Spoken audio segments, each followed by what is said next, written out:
Welcome, viewers. Welcome to the sixth episode of Foodbox TV. I'm Manish Chaudhary, your host for today, and this is Tanish Abewal, my co-host. Today we have with us Mr. Navneet Babri, who is the CFO of ARCL Organics. Welcome, sir. We are glad to have you.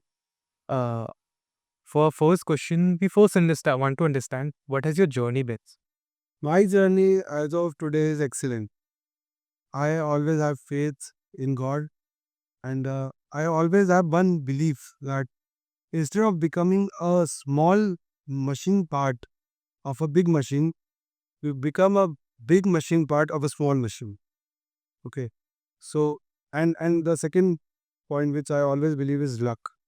So regarding my journey, I when I completed my educations and I was doing job in the government company in MDC, it was very hard decision to leave that company and came back. I came back to Calcutta.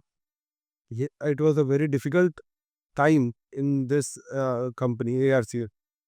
The reason being that the company was going through lockout. Sir आप वहाँ USL expect कर सकते हैं lockout क्या होता है? Lockout वो होता है कि जिसमें कि owners take a hard step that they are unable to run the show because of some problems. Like in our case, it was the labor management issue was going on, and they were not allowing us to run the plant at full capacity. So that was a challenge. So management took a hard decision and they had taken this lockout step. So company went for lockout for 9 months. In these 9 months, we had very bad times.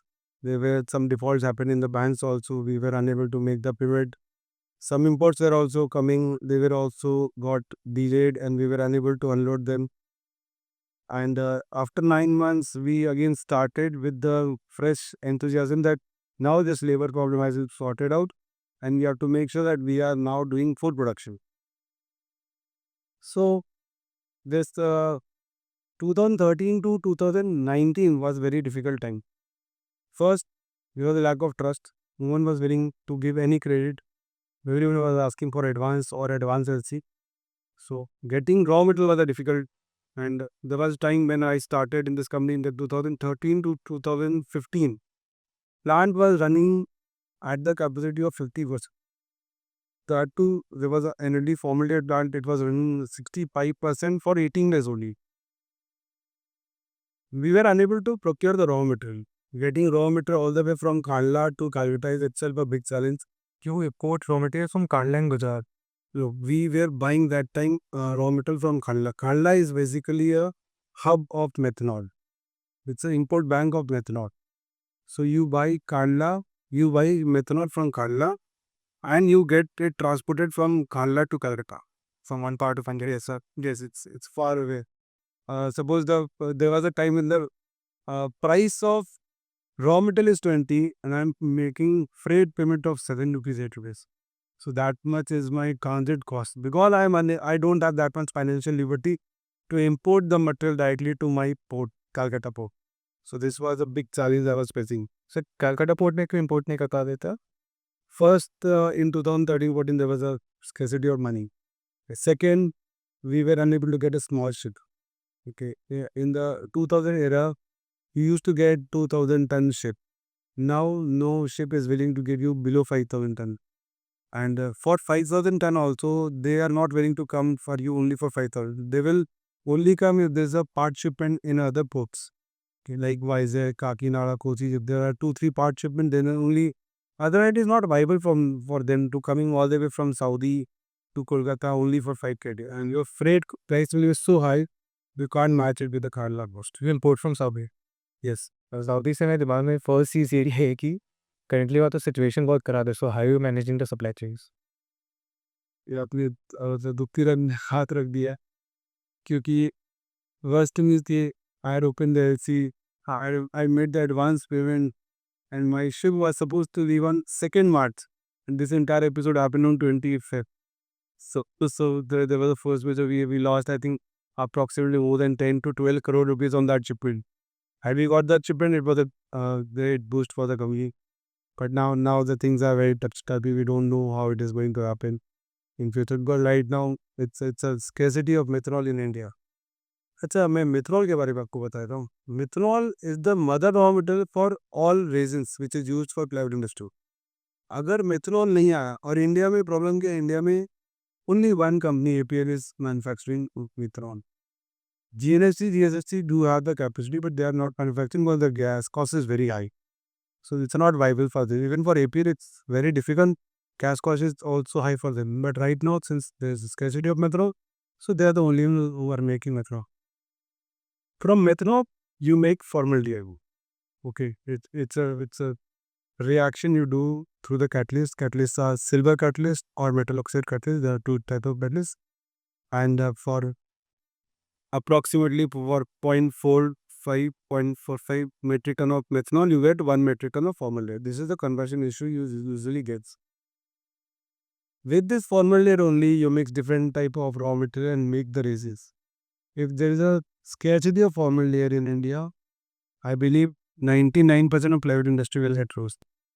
So your chemicals, specialty chemical, is directly supplying only to majorly to plywood industry. Yes, major 70% we are 70-75% we are supplying directly to plywood industry. Remaining 20-25% we are supplying to feed industry. Animal feed industry. The cattle feed industries. That was very interesting. Like, could you explain how chemical resin is supplying to feed? Okay, so regarding the feed, these resins are used to convert feed into pellet crops. कि आपने देखा होगा कि अगर मछली को आप दाना दे रहे हो तो इधर वो फ्लोट कर रहा है पानी पे, ठीक है ना, और या वो जाकर के नीचे बैठ जा रहा है. अदरवाइज अगर आप सपोज करो आटा को पानी में फेंकोगे तुरंत डाइल्यूट हो जाएगा. तो ये रेजिन्स का काम ये होता है कि वो आपका उस फीड को पैलेट में कन्वर्ट कर देता है और वो पैलेट पानी में फ्लोट करता है. अब ताकि मछली को उतना रिक्विजिट अमाउंट ऑफ फीड मिल जाए, उसको जो उसका खाना पूरा मिल जाए, वो पानी डाइल्यूट ना हो, पानी ख़राब ना हो. सिमिलरली कैटल फीड में भी ऐसा ही है कि वो और भी 2-3 केमिकल्स मिक्स करते हैं उसमें. वो केक फॉर्म में बना लेते हैं. उस केक फॉर्म को वो जो है आपको कैटल को देते हैं, तो आपको जितना पोर्शन देना है वो पूरा उतना पोर्शन जा रहा है. इसमें एडवांटेज क्या है कि इसके थ्रू आपका जो इन्फेक्शन होता है वो रिड्यूस हो जाता है. ये पाया गया आपका सऊदी की कंपनी में कि हमारे फीड यूज़ करने के बाद इनका प्रोडक्शन बढ़ गया मिल्क का, उनका फैट परसेंटेज बढ़ गया. सो ये हमारे लिए भी सरप्राइज था. एंड अच्छा बात ये था कि ये चीज़ जो है एक तरह से बेटरमेंट हुआ कि उनका सेल्फ लाइफ भी बढ़ गया, उनका जो है आपका इन्फेक्शन रिड्यूस हो गया. सो ये एक जो है आपका यूजेज है फीड इंडस्ट्री में. इसके अलावा ब्रश इंडस्ट्री में भी जाता है, अदर बहुत सारी इंडस्ट्रीज में केमिकल्स जाता है. बहुत इंटरेस्टिंग एक फाइनेंस गाय को ऐसे केमिकल्स के बारे में अच्छे से बात करते देखना. How did you gain so much expertise in the science segment while being a finance गाय?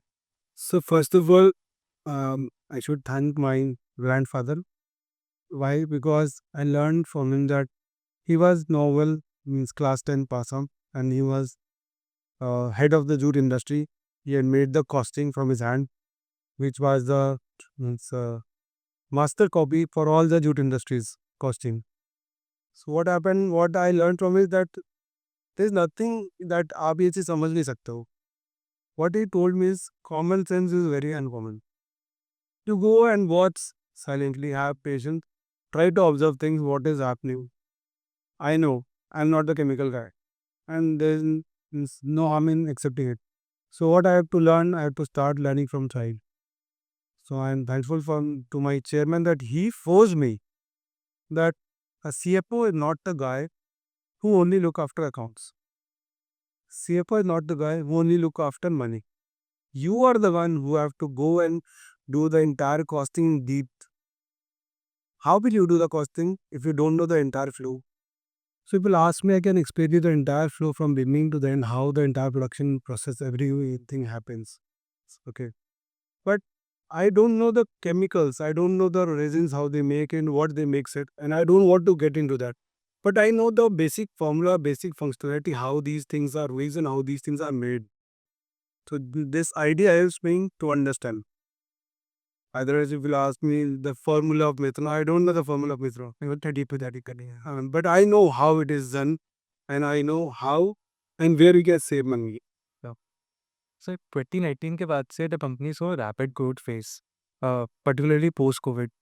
सो हुआ क्या अचानक से ऐसा कंपनी में कि company went from a 70 crore company to now nearly 300 crore company? Okay, so before 2019, let me tell you what had developed. From 2013, there was a mindset change, and the mindset was that we have to come to a respectable level. One statement which particularly hit me so hard. One day I was doing discussion with my chairman. He told me that एक तबलीग अभी भी है जो मुझे बहुत बार आपने मतलब उठा देती है. I said क्या? मतलब I missed one thing in my life कि I was unable to reward to my shareholders. I was his motto. He told that I wanted to reward my shareholders. अगर आप बैकग्राउंड में जाएंगे, company was in top 1000 company of India. It was the time 94-95. Company was doing excellent, and I should appraise that there was not a single doubt that the intentions of my management was wrong anytime. You know, आपने पढ़ा होगा ना, external risk factors. Life में जो है, business में भी external risk factors होता है जो कि हम लोग को नहीं पता कि हो भी सकता है.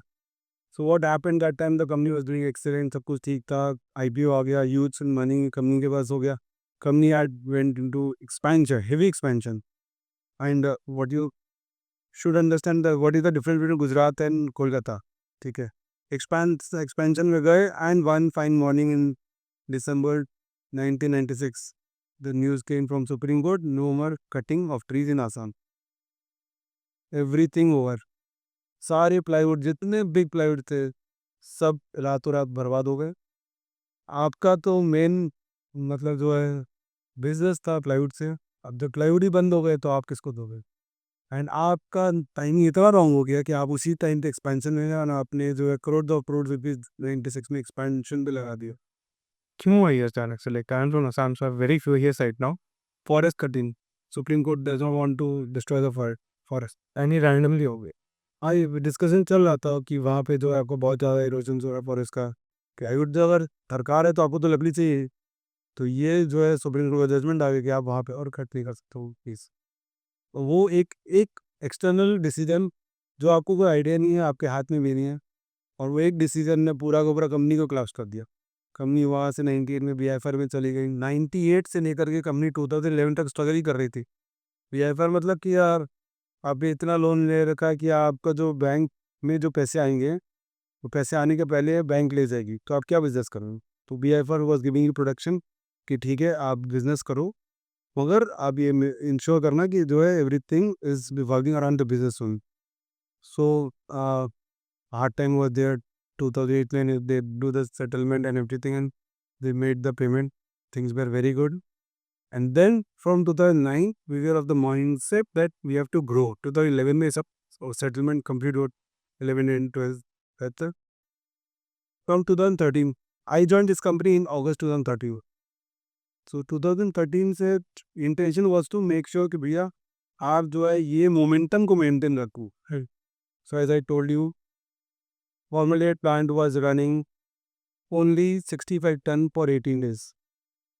So in 2017-18 my chairman told me, what are you doing? इतने टाइम हो गया, अब तो तुम्हारे सब रेपुटेशन ठीक हो गए, ट्रस्ट फैक्टर्स सबका इम्प्रूव हो गया, so at least make sure plant run at 100%.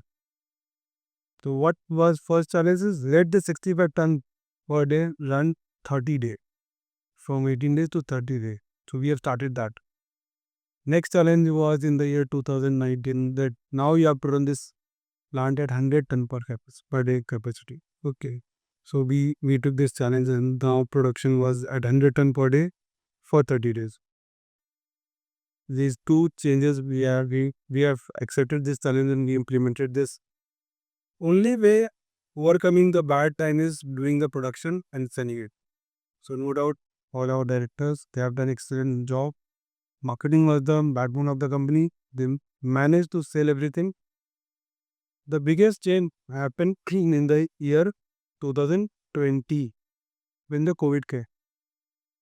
My chairman was of the view that this is a big time to make money, and he said, let us run plant at full capacity, all the plants.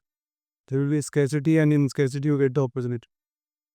So we made sure that, okay, now we'll run all the plant at full capacity, and we made good money.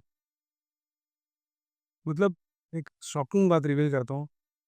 1998 से 2012 तक you are studying badly, ठीक है, लोग आपके उल्टे दिन count कर रहे थे।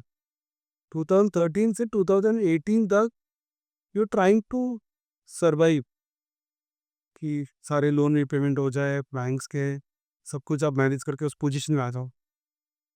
2020 was the first year when you started making money, and just try to understand 98 से 2020, 22 long years. After 22 years we had made the money with the same plan. What will be your decision? Target. Vice chairman said सारा पैसा plan में डालो और expansion करो, extra optimism.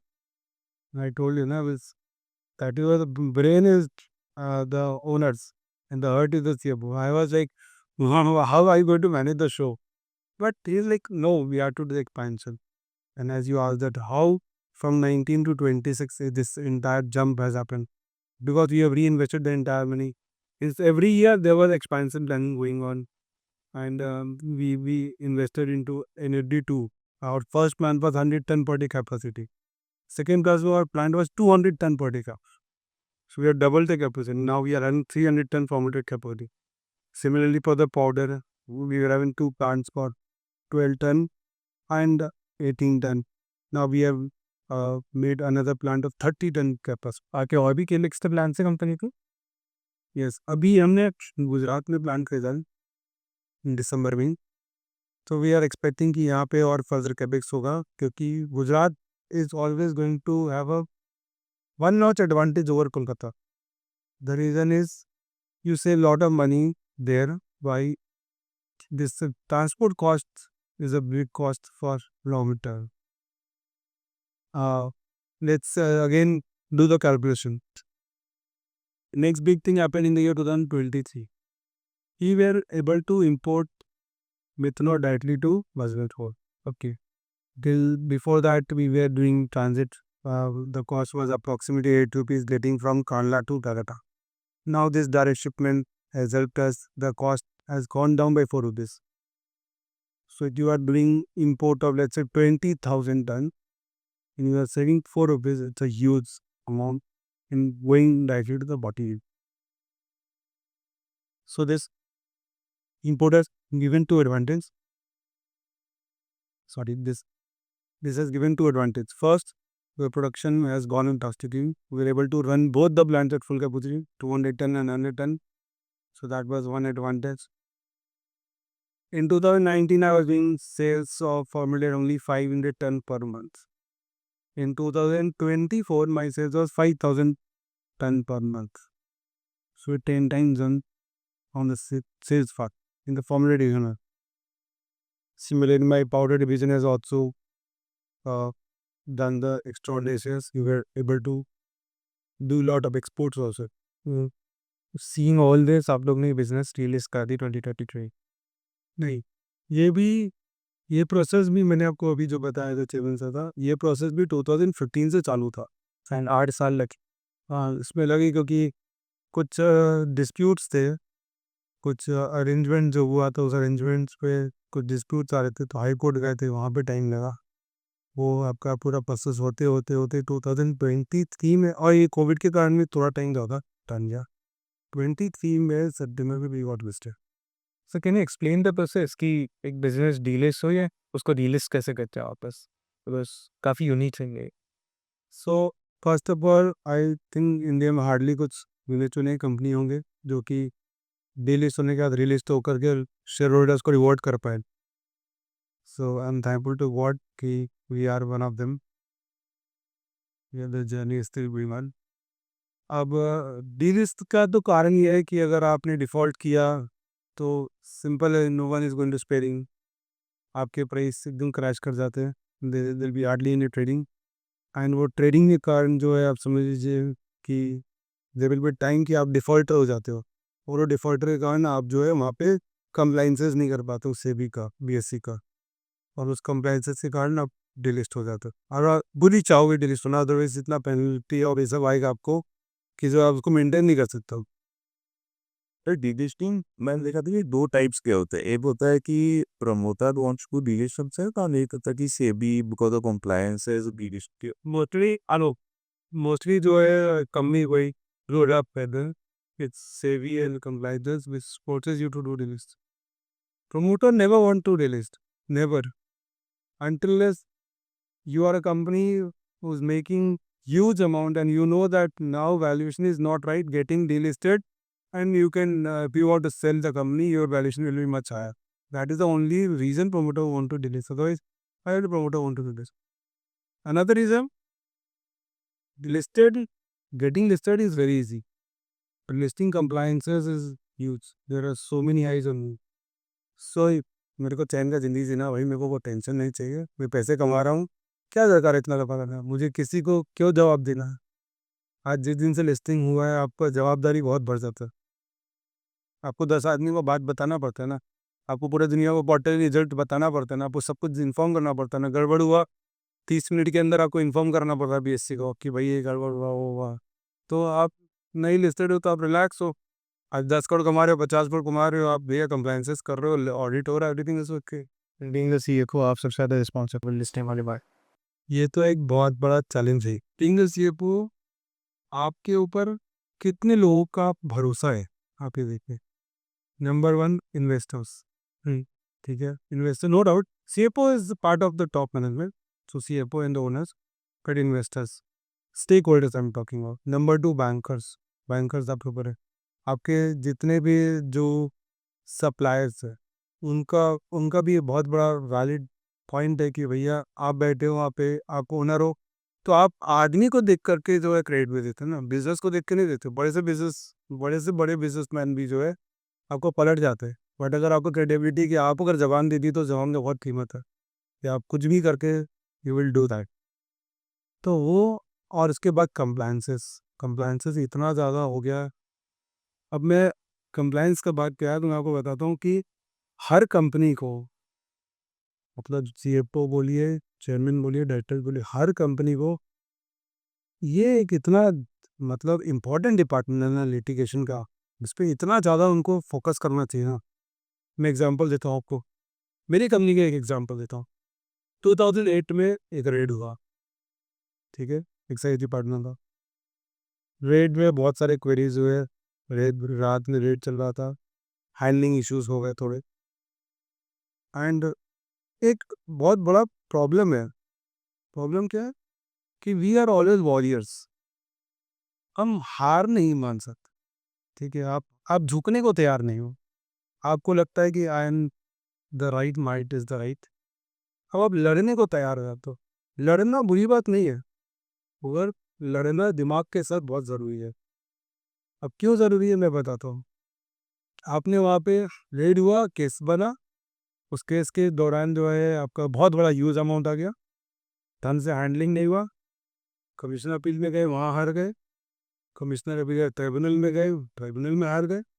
Tribunal में तो unfortunate part क्या हो गया, वो लॉकआउट के टाइम पे वहाँ पे हियरिंग होके चला गया, किसको पता ही नहीं चला, क्योंकि लॉकआउट में बहुत सारे एम्प्लॉय छोड़ दिए थे. मैं उसी टाइम पे ज्वाइन किया तो मुझे पता ही नहीं था कि ऐसा कुछ हियरिंग होके वो ख़त्म हो गया खाने. ठीक है, फिर हम वहाँ से हाई कोर्ट गए, फिर हम हाई कोर्ट से सुप्रीम कोर्ट गए, सुप्रीम कोर्ट से वापस हम जो है आपका ट्राइब्यूनल है, ट्राइब्यूनल से हम वापस हाई कोर्ट गए, फिर हम हाई कोर्ट से वापस ट्राइब्यूनल आए. ये मैटर खत्म हुआ है 2008 से स्टार्ट होकर फिर 2024. अब इसका आप कॉस्ट कितना है ये लीगल का, मतलब आप लॉयर के पास जा रहे हो, उसके पास जाकर डिस्कशन करने का 30,000, 40,000, 50,000, हियरिंग का ₹1,00,000, ₹1,50,000. अब जैसे कि हर एग्जाम के पहले रिवीजन करते हैं ना, आपको हर हियरिंग के पहले एक बार रिवीजन करने जाना पड़ता है लॉयर के पास. अब कल एग्जाम नहीं हुआ तो भी रिवीजन चार्जेस लगेगा, ये है आपका चार्जेस. अब आपको गवर्नमेंट को अगर आपको 20 लाख देना पड़ रहा है सपोज करो, तो आप ये पूरा फाइट में ऑलरेडी 50 लाख रुपये खर्चा कर दिए. तो litigation means something which should be always avoided at any cost. आपको आप जितना दूर रहोगे उससे उतना सेफ है. अब लिटिगेशन का सेकंड क्या है कि एक लिटिगेशन एक ऐसा चैप्टर है ना कि वो एक एडिक्शन है. आपको एक एड्रेनल रश मिलता है, आपको मज़ा आता है, बिकॉज आपको लगता है आपने कुछ खोजा, आपने कोई पॉइंट निकाला, आपने उस पॉइंट में फाइट किया और आप पूरा जीवन फाइट कर रहे थे उस पर, ठीक है।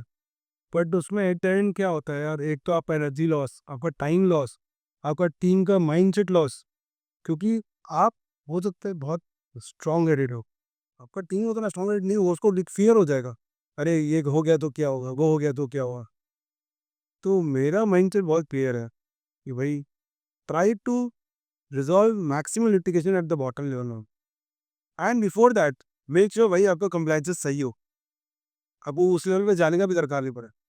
आई विल नॉट से 100% कोई करेक्ट नहीं होता है। कंसल्टेंट को भी काम दे दो, वो कंसल्टेंट के लिए you are a client only. एक सीएफओ जो अगर बैठा है उसके लिए वो कंपनी जो वो अपना खुद का दिल भी दे कर रखा उसको। एक कंसल्टेंट के लिए आप जैसे 20 दिल है, उसको कोई फर्क नहीं पड़ता उससे, उसके लिए आप मर भी गए तो कोई फर्क नहीं पड़ता। क्या फर्क पड़ता, ठीक है एक और आ जाएगा मेरे पास। तो ये मेरा सब समय मानना है, एंड मेरे को ये कहना भी है कि जितना बेहतर वे में आप लिटिगेशन को अवॉइड करोगे, उसके लिए आप एक डिपार्टमेंट बना के रखो, वो डिपार्टमेंट इंश्योर करे ए टू जेड चीज़ें हो रही हैं। मैं एक और छोटा एग्जाम्पल देता हूँ आपको। अब जीएसटी आ गया, हर महीना उसमें सर्कुलर आता, ठीक है। एक सर्कुलर आया कि इंपोर्ट और एक्सपोर्ट का सेम लिंकअप नहीं होना चाहिए। इसका मतलब क्या होता है कि गवर्नमेंट ने आपको प्रोविज़न दिया है कि आप जब इंपोर्ट करते हो तो आप एडवांस ऑथराइजेशन का यूज़ कर सकते हो, ठीक है। आपको ड्यूटी देने का दरकार नहीं हो।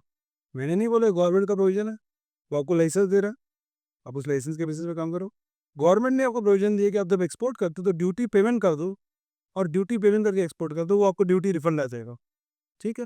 ये प्रोविज़न दोनों गवर्नमेंट का, मेरा नहीं है। मेरा क्या हुआ, मेरा जीएसटी स्टक हो गया बहुत, 3 करोड़ 4 करोड़ रुपये मेरे पास जीएसटी स्टक था। And when you are going to financial crisis, आपको तो you have to do the financial engineering, you have to think how to get the money. So I had a thought and I did discussion. Sir said, okay, do this. So what we did, you stop making GST payment while import, use those license. By those licenses, you are allowed to do that. You make all the export by making GST payment. आपने वहाँ payment करके किया, ये दोनों आप correct कर रहे हैं। सडनली एक सर्कुलर आया गवर्नमेंट का 9610 का। सर्कुलर बोलता है कि अगर आपने यहाँ पे ले लिया तो वहाँ मत लेना, वहाँ ले लिया तो यहाँ मत लेना, ठीक है। एवरीडे सर्कुलर आ रहा है, आपने मिस कर दिया, ठीक है। अब 2021-22 आपने सारा पैसा यूज़ करके अपना सिस्टम में ले आए, लिक्विडिटी आपको चाहिए, आपने ले आया, अब तो कुछ गलत नहीं किए, दोनों प्रोविजन यूज़ किए।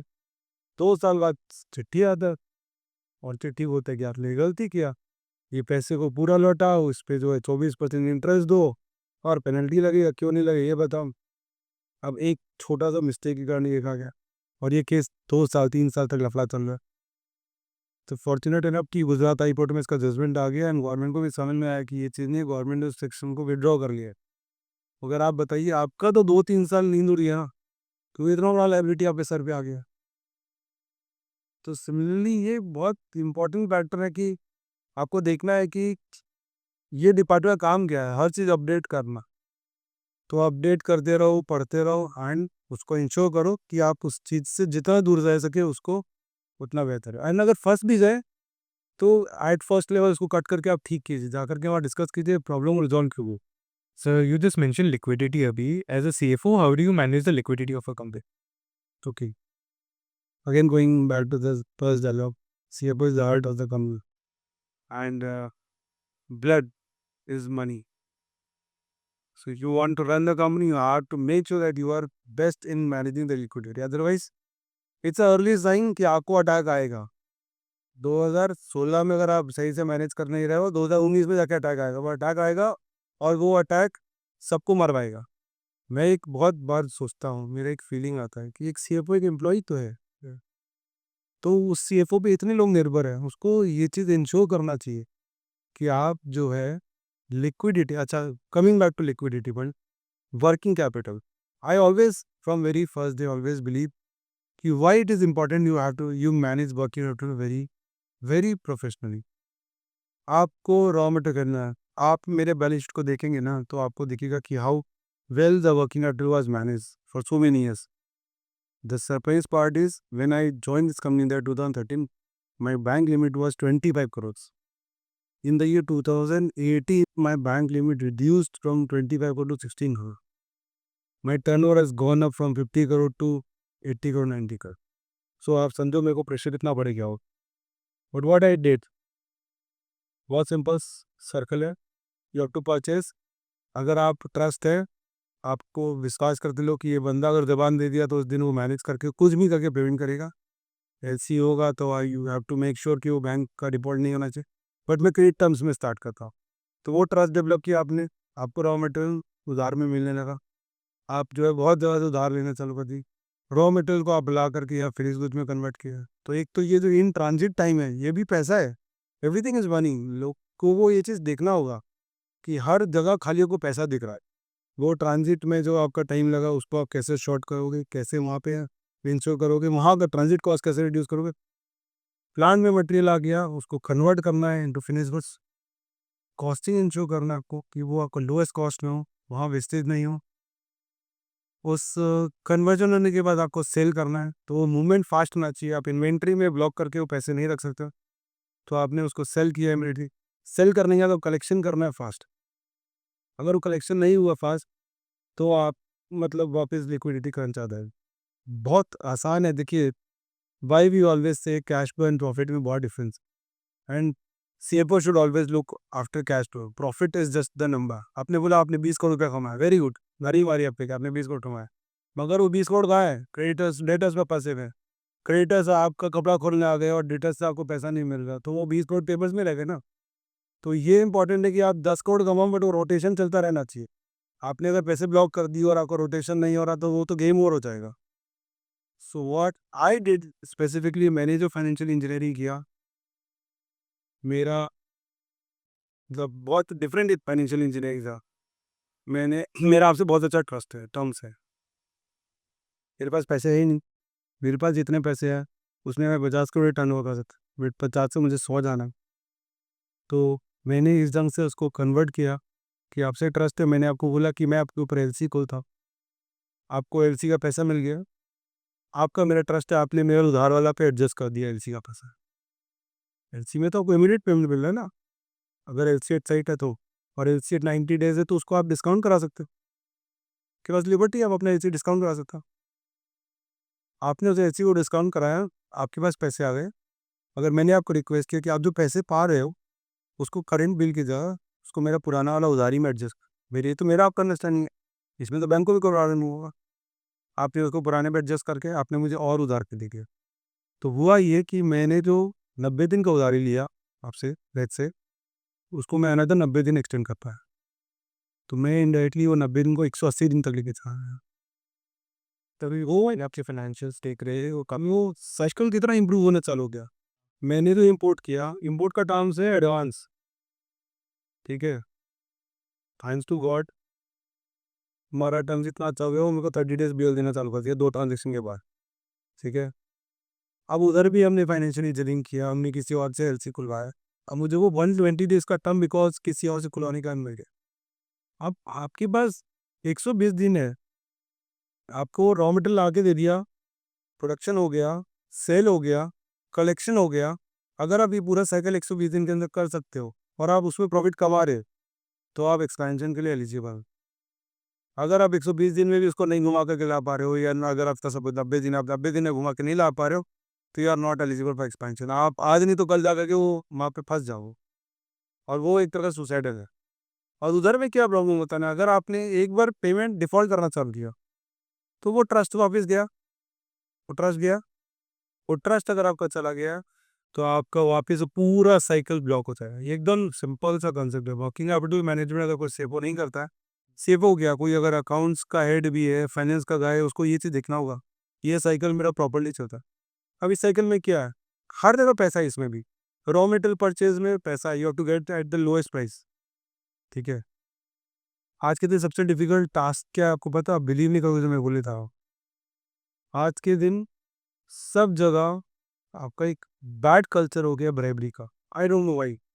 कंपनीज सब जगह मैं बोल रहा हूँ, मैं तो ये चीज़ ऑब्जर्व करता हूँ. परचेज आदमी जो परचेज कर रहा है in the year 2014-15, I used to get the offers. I always say, no, I'm happy. What my chairman is giving, I'm happy. I don't need any extra, man. तो ये control अगर आप में है तो कंपनी के लिए भाई you are the best person. अगर ये कंट्रोल आप में नहीं है और आप कंपनी के लिए ब्लीड कर रहे हो तो फिर तो भगवान बचाए। व्हाट हैपेंड, मैं एक छोटा एग्जांपल देता हूँ। 19 रुपीज़ का मिथनॉल का प्राइस था। मुझे ऑफर किया गया कि आपको मैं 1 रुपये दूंगा, ठीक है। तो मैं सुन रहा था, मैंने बोला अच्छा बोलिए। बोले आपको 1 रुपये दूंगा, आप मुझे भी 50 पैसे एक्स्ट्रा दे दीजिएगा, self steering. So your selling price will be 20 rupees, 50 पैसा। अब देयर वर डिफिकल्ट टाइम 2014-15 में, why you are not getting anything in credit. तो आपके मन में आएगा कि यार क्रेडिट में मिल रहा है, मेरे पास पैसे नहीं है, मैं मॉल ला सकता हूँ। I said no, I don't need it. आप मुझे 18 रुपीज़ 50 पैसे में दे दो इंस्टेड ऑफ 19। मैं वो जो 50 पैसे एक्स्ट्रा कमाऊंगा, I will go and push my management कि मेरा सैलरी बढ़ाओ। I am happy in that scenario. I am not happy too, because when you are doing this, you are pinching 1 rupee 50 पैसा on your purchase to your management। आप ये समझ रहे हो? Bottom line में आपको समझ में नहीं आ रहा कि कैसे पैसे निकल जा रहे हैं। तो आपने परचेज में पैसे जो बचाए, वो पैसे सीधे गए बॉटम में। फिर आप प्रोडक्शन कर रहे हो, अगर आपने एफिशिएंटली प्रोडक्शन किया, आपने वहाँ कॉस्ट बाकी कंपटीटर से कम रखा, तो वो जो कॉस्ट सेविंग होता है, वो कॉस्ट सेविंग जो है सीधा बॉटम में देता है। तो वो दिखता नहीं आपको कई बार, बट वो आपका बॉटम में मिल रहा है। एग्जाम्पल, अभी हमने जब नया फॉर्मुलेट प्लांट लगाया, तो वहाँ पे आपका गैस निकलता है, गैस वेंट होता है ऊपर। तो उस गैस को चैनलाइज कर दिया गया, एक HEG हॉट एयर जनरेटर में हमने उसको लगा दिया, ठीक है। अब ये जो गैस निकल रहा है उसमें 18% हाइड्रोजन है। तो हमने उस वेंट एयर को हॉट एयर जनरेटर में ले करके उसको बर्न किया और हमको हीट मिला, जो उस हीट को हमने यूज़ किया ड्राइंग ऑफ आर लिक्विड। तो आप एक चीज़ समझो कि मैं महीने का 50-60 लाख रुपए बचा पा रहा हूँ, only because of this simple जुगाड़, जो इंडिया में 99% लोग नहीं करते हैं। उनके पास पहली बात तो पाउडर बनाने का कैपेसिटी नहीं है, और ये जुगाड़ भी नहीं है। 2-4 आदमी ये सब दिमाग लगाते हैं। तो आपने ये जुगाड़ लगा करके 50 लाख रुपये बचा लिए, तो ये कहाँ जा रहा है? सीधा बॉटम लाइन में वही जा रहा है ना। देन आप सेल्स कर रहे हो, सेल्स में सबसे इंपॉर्टेंट चीज़ क्या है? रियलाइजेशन देखो। अभी मैं सेल करता हूँ, मैं 2-3 चीज़ देखता हूँ। पहले तो आपका ओवरड्यू कितना है, अगर आपने ओवरड्यू लिमिट क्रॉस कर दिया, नंबर ऑफ डेज क्रॉस कर दिया। मैं एग्जांपल देता हूँ 2014 का। I join this company, scenario था, प्लाईवुड कंपनी थी, तो यूजुअली पेमेंट टाइम से हमारा 60 डेज था, उसने 90 डेज में भी देना बंद कर दिया। तो मैं उसके कंपनी में गया, उसके CFO से मिलने के लिए। उसका CFO नहीं मिला मुझसे, तो वापस आ गया। वापस आने के बाद मैंने सवाल किया बाकी लोग से, तो मुझे पता चला कि वो प्लाईवुड से डाइवर्सिफाई करके चला गया सीमेंट इंडस्ट्री। अब जब आप सीमेंट इंडस्ट्री में चले गए, फर्स्ट थिंग, लाइन डिफरेंट है। आप न्यू लाइन में जा रहे हो, ठीक है, कोई बात नहीं। अब इस न्यू लाइन में जो आप गए हो, तो आपको अगर आइडिया नहीं है और आपने यहाँ का पैसा वहाँ चोक कर दिया, तो आपका ये जो चोकिंग हो रहा है, इसका इम्पैक्ट किस पे आएगा? क्रेडिटर्स पे आएगा, बैंकर्स पे आएगा। तो मेरे लिए वो अर्ली वार्निंग हो गया। मैंने जो है इमीडिएटली ब्लैकलिस्ट कर दिया उस कंपनी को कि भाई ये लास्ट सेल है, मैं आगे से सेल नहीं करूँगा। हाई मैनेजमेंट सपोर्टेड मी, कोई वो किसी ने नहीं बोला ठीक है बंद कर दो। उसके बाद मैंने देखा आज तक, मैं 2014 का बता रहा हूँ, आज तक 2026 तक उसमें जिन लोगों का पैसा उस समय फंसा ना, वो आज तक फंसा हुआ है। उनको बोलता है कि आप रोटेट कर लीजिए ना। आपने मुझे 1 करोड़ का मार दिया, मैं आपको बोल रहा हूँ आप अगर 1 करोड़ का और मार दोगे तभी मैं आपको पैसा दूंगा, नहीं तो पैसे नहीं। अब आप फंस गए यार। तो कंपनी उस केस में कुछ कर नहीं सकती, कुछ नहीं करोगे सर, कैसे भरोगे केस? तो फास्ट बेहतर केस के लिए आपको पहले PDC चाहिए। 90% कंपनी PDC देगी नहीं आपको। केस करते रहो, वेट के टाइम वेस्ट करते हो, कुछ नहीं हुआ। सो सर, आप कैसे इंश्योर करते हैं कि आपके जो भी लेटर होता है उसमें पैसा ब्लॉक नहीं है? ये बहुत डिफिकल्ट क्वेश्चन है, और ये मतलब आज के दिन नेटवर्किंग एक बहुत इंपॉर्टेंट रोल प्ले करता है इसमें। कैसे कि आपको 10 लोगों से पता करना पड़ता है इसका क्या पोजीशन, वो बाकी लोग को भी वो करके। देखिए, एक बैड कंपनी कब होती है? बैड कंपनी बोलो या बैड कंपनी के पीछे, I always believe one thing. मैं एक मैंने आपको ब्रेक करता हूँ इस क्वेश्चन को। If a business is good ना, तो वो बिजनेस कभी भी फेल नहीं करेगा, ठीक है। उसमें फेल करने का कारण होगा मोस्टली डेट, लिक्विडिटी या लीकेजेस। ये 3 ही कारण है, बैड मैनेजमेंट या बैड लिक्विडिटी मैनेजमेंट या फिर लीकेजेस, चोरी हो रहा है या नुकसान हो रहा है, बह जा रहा है, तभी वो बिजनेस चल रही है। But on the contrary side, if it is a bad business, तो आप कितने ही पैसे डाल दो, आप कितने अच्छा मैनेजमेंट डाल दो, आप कुछ भी कर लो, वो सर्वाइव कर ही नहीं सकते, बिकॉज बिजनेस इज बैड। तो coming back to your question, suppose I am doing a good business, okay, I am not talking bad business. Bad business तो आप मरोगे, अगर आप पैसे दे रहे हो रोटेशन में, वो आज नहीं तो कल 4 साल बाद वो आपको मरवाएगा। I am talking about the good business. अब गुड बिजनेस में मैं गुड बिजनेस चला रहा हूँ, and now I am bad in liquidity management. मैं फंसा हूँ लिक्विडिटी में। तो व्हाट आई विल डू, आप एक मेरे को सप्लायर हो, आप एक सप्लायर हो, थर्ड सप्लायर है, तो मैं आपसे लूँगा, और मैं जो है आपका पेमेंट डिले हो रहा है, मैं नहीं दे पा रहा हूँ, मैं उनसे लूँगा, ठीक है। अब मैं उनका पैसा डिले कर रहा हूँ, मैं थर्ड से लूँगा, जो पैसा रोटेशन आया आपको थोड़ा सा दूंगा। अब आप परेशान हो रहे, मैं फोर्थ से लूँगा, वो ये बैड बिजनेस का पॉलिसी हो जाता, क्योंकि उसने प्रॉपरली पैसे को मैनेज नहीं किया, और अब वो एक का टोपी दूसरे के सर पे पहना रहा। तो इसके लिए बेस्ट सोल्यूशन ये होता है, always say have very good relation with all other suppliers. आपका उनके साथ अच्छा टर्म्स होना चाहिए। आई एम नॉट टॉकिंग कि आप लोग मिलके कार्टेल करो, कि भाई किस दाम में देना, चलो तीनों जने दाम बढ़ा देते हैं, वो मैं नहीं बोल रहा। बट एटलीस्ट इस चीज़ के लिए ज़रूर अंडरस्टैंडिंग होना चाहिए कि अगर एक आदमी आपका पैसा रोक रहा है, तो आप लोग चारों में ऐसा अंडरस्टैंडिंग होना चाहिए कि आप चारों जन मुझे मटेरियल नहीं दोगे। हम्म, ये एक बहुत इंपॉर्टेंट फैक्टर है। सेकेंड थिंग है, आज के दिन बहुत सारे डेटाज इजीली अवेलेबल है।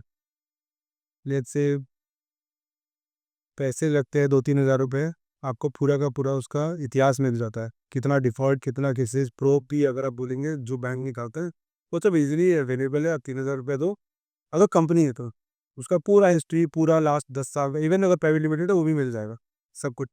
तो आपका एक टीम है, वो बैठ करके एनालिसिस कर रहा है, कंपनी कितना डिफ़ॉल्ट कर रहा है, जीएसटी का पेमेंट कर रहा है, नहीं कर रहा है, जीएसटी का रिटर्न्स बढ़ता है, नहीं बढ़ता है, क्या है उसका, ये बीएसआई का प्रॉब्लम है, क्योंकि ये सब बेसिक चीज़ें आपको दिन जाएगा। आपको 20 तारीख को रिटर्न, गवर्नमेंट ने, first of all I should thank government. Government तो आधा प्रॉब्लम लोगों का सॉल्व कर दिया, सीएफओ का आधा प्रॉब्लम गवर्नमेंट ने सॉल्व कर दिया, क्योंकि अगर आप कुछ भी गड़बड़ कर रहे हो सब पता चल जाएगा। जीएसटीआर वन फाइल करना है आपको टाइम पे, आप जीएसटीआर वन फाइल नहीं किए, मेरे को वही सीधा सीधी क्रेडिट नहीं मिलेगा, मैं पकड़ लिया कुछ गड़बड़ है। आपने जीएसटीआर वन फाइल किया, आपने जीएसटीआर थ्री भी फाइल नहीं किया, तो थ्री भी फाइल नहीं किया तो आपने पेमेंट नहीं दिया, आपके उस क्राइसिस आप पेमेंट नहीं दे पा रहे, जहाँ पेमेंट नहीं दिया नेक्स्ट मंथ आपको होल्ड कर दिया गवर्नमेंट ने। गवर्नमेंट तो यहाँ तक होता है कि अगर आप 6 महीने में पैसा नहीं दे रहे हो तो उसका जीएसटी भी आपको लेने का होगी।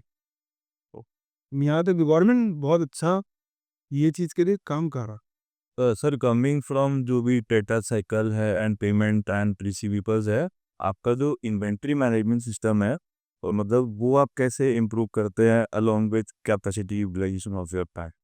Yes, it's a very good question, and I also face lot of challenge while doing this.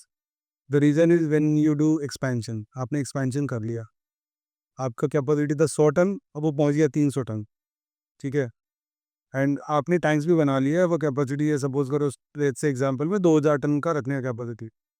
But जब आप एक्सपेंशन में होते हो, और जो केमिकल प्लांट का सबसे बेस्ट खूबी क्या है ना, वो सब इंटीग्रेटेड है। मैंने आपको एग्जाम्पल दिया हाइड्रोजन का, सब कुछ इंटीग्रेटेड है। तो एक चल रहा है तो उसका एडवांटेज दूसरा को मिल रहा है, दूसरा चल रहा है उसका एडवांटेज तीसरा को मिल रहा है। अब आप कोई भी प्लांट को क्लो डाउन नहीं कर सकते। तो इस सिनेरियो में आपको फुल फेज प्रोडक्शन करना पड़ता है, ये एक बहुत बड़ा चैलेंज हो जाता है। रॉ मटेरियल सप्लायर को तो क्या है, उसको रॉ मटेरियल सप्लाई कर देना, मैं परचेज कर गया, मैंने सप्लाई कर दिया आपको। प्रोडक्शन वाले को तो बटन दबाना है, प्लांट प्रोडक्शन करते जाना।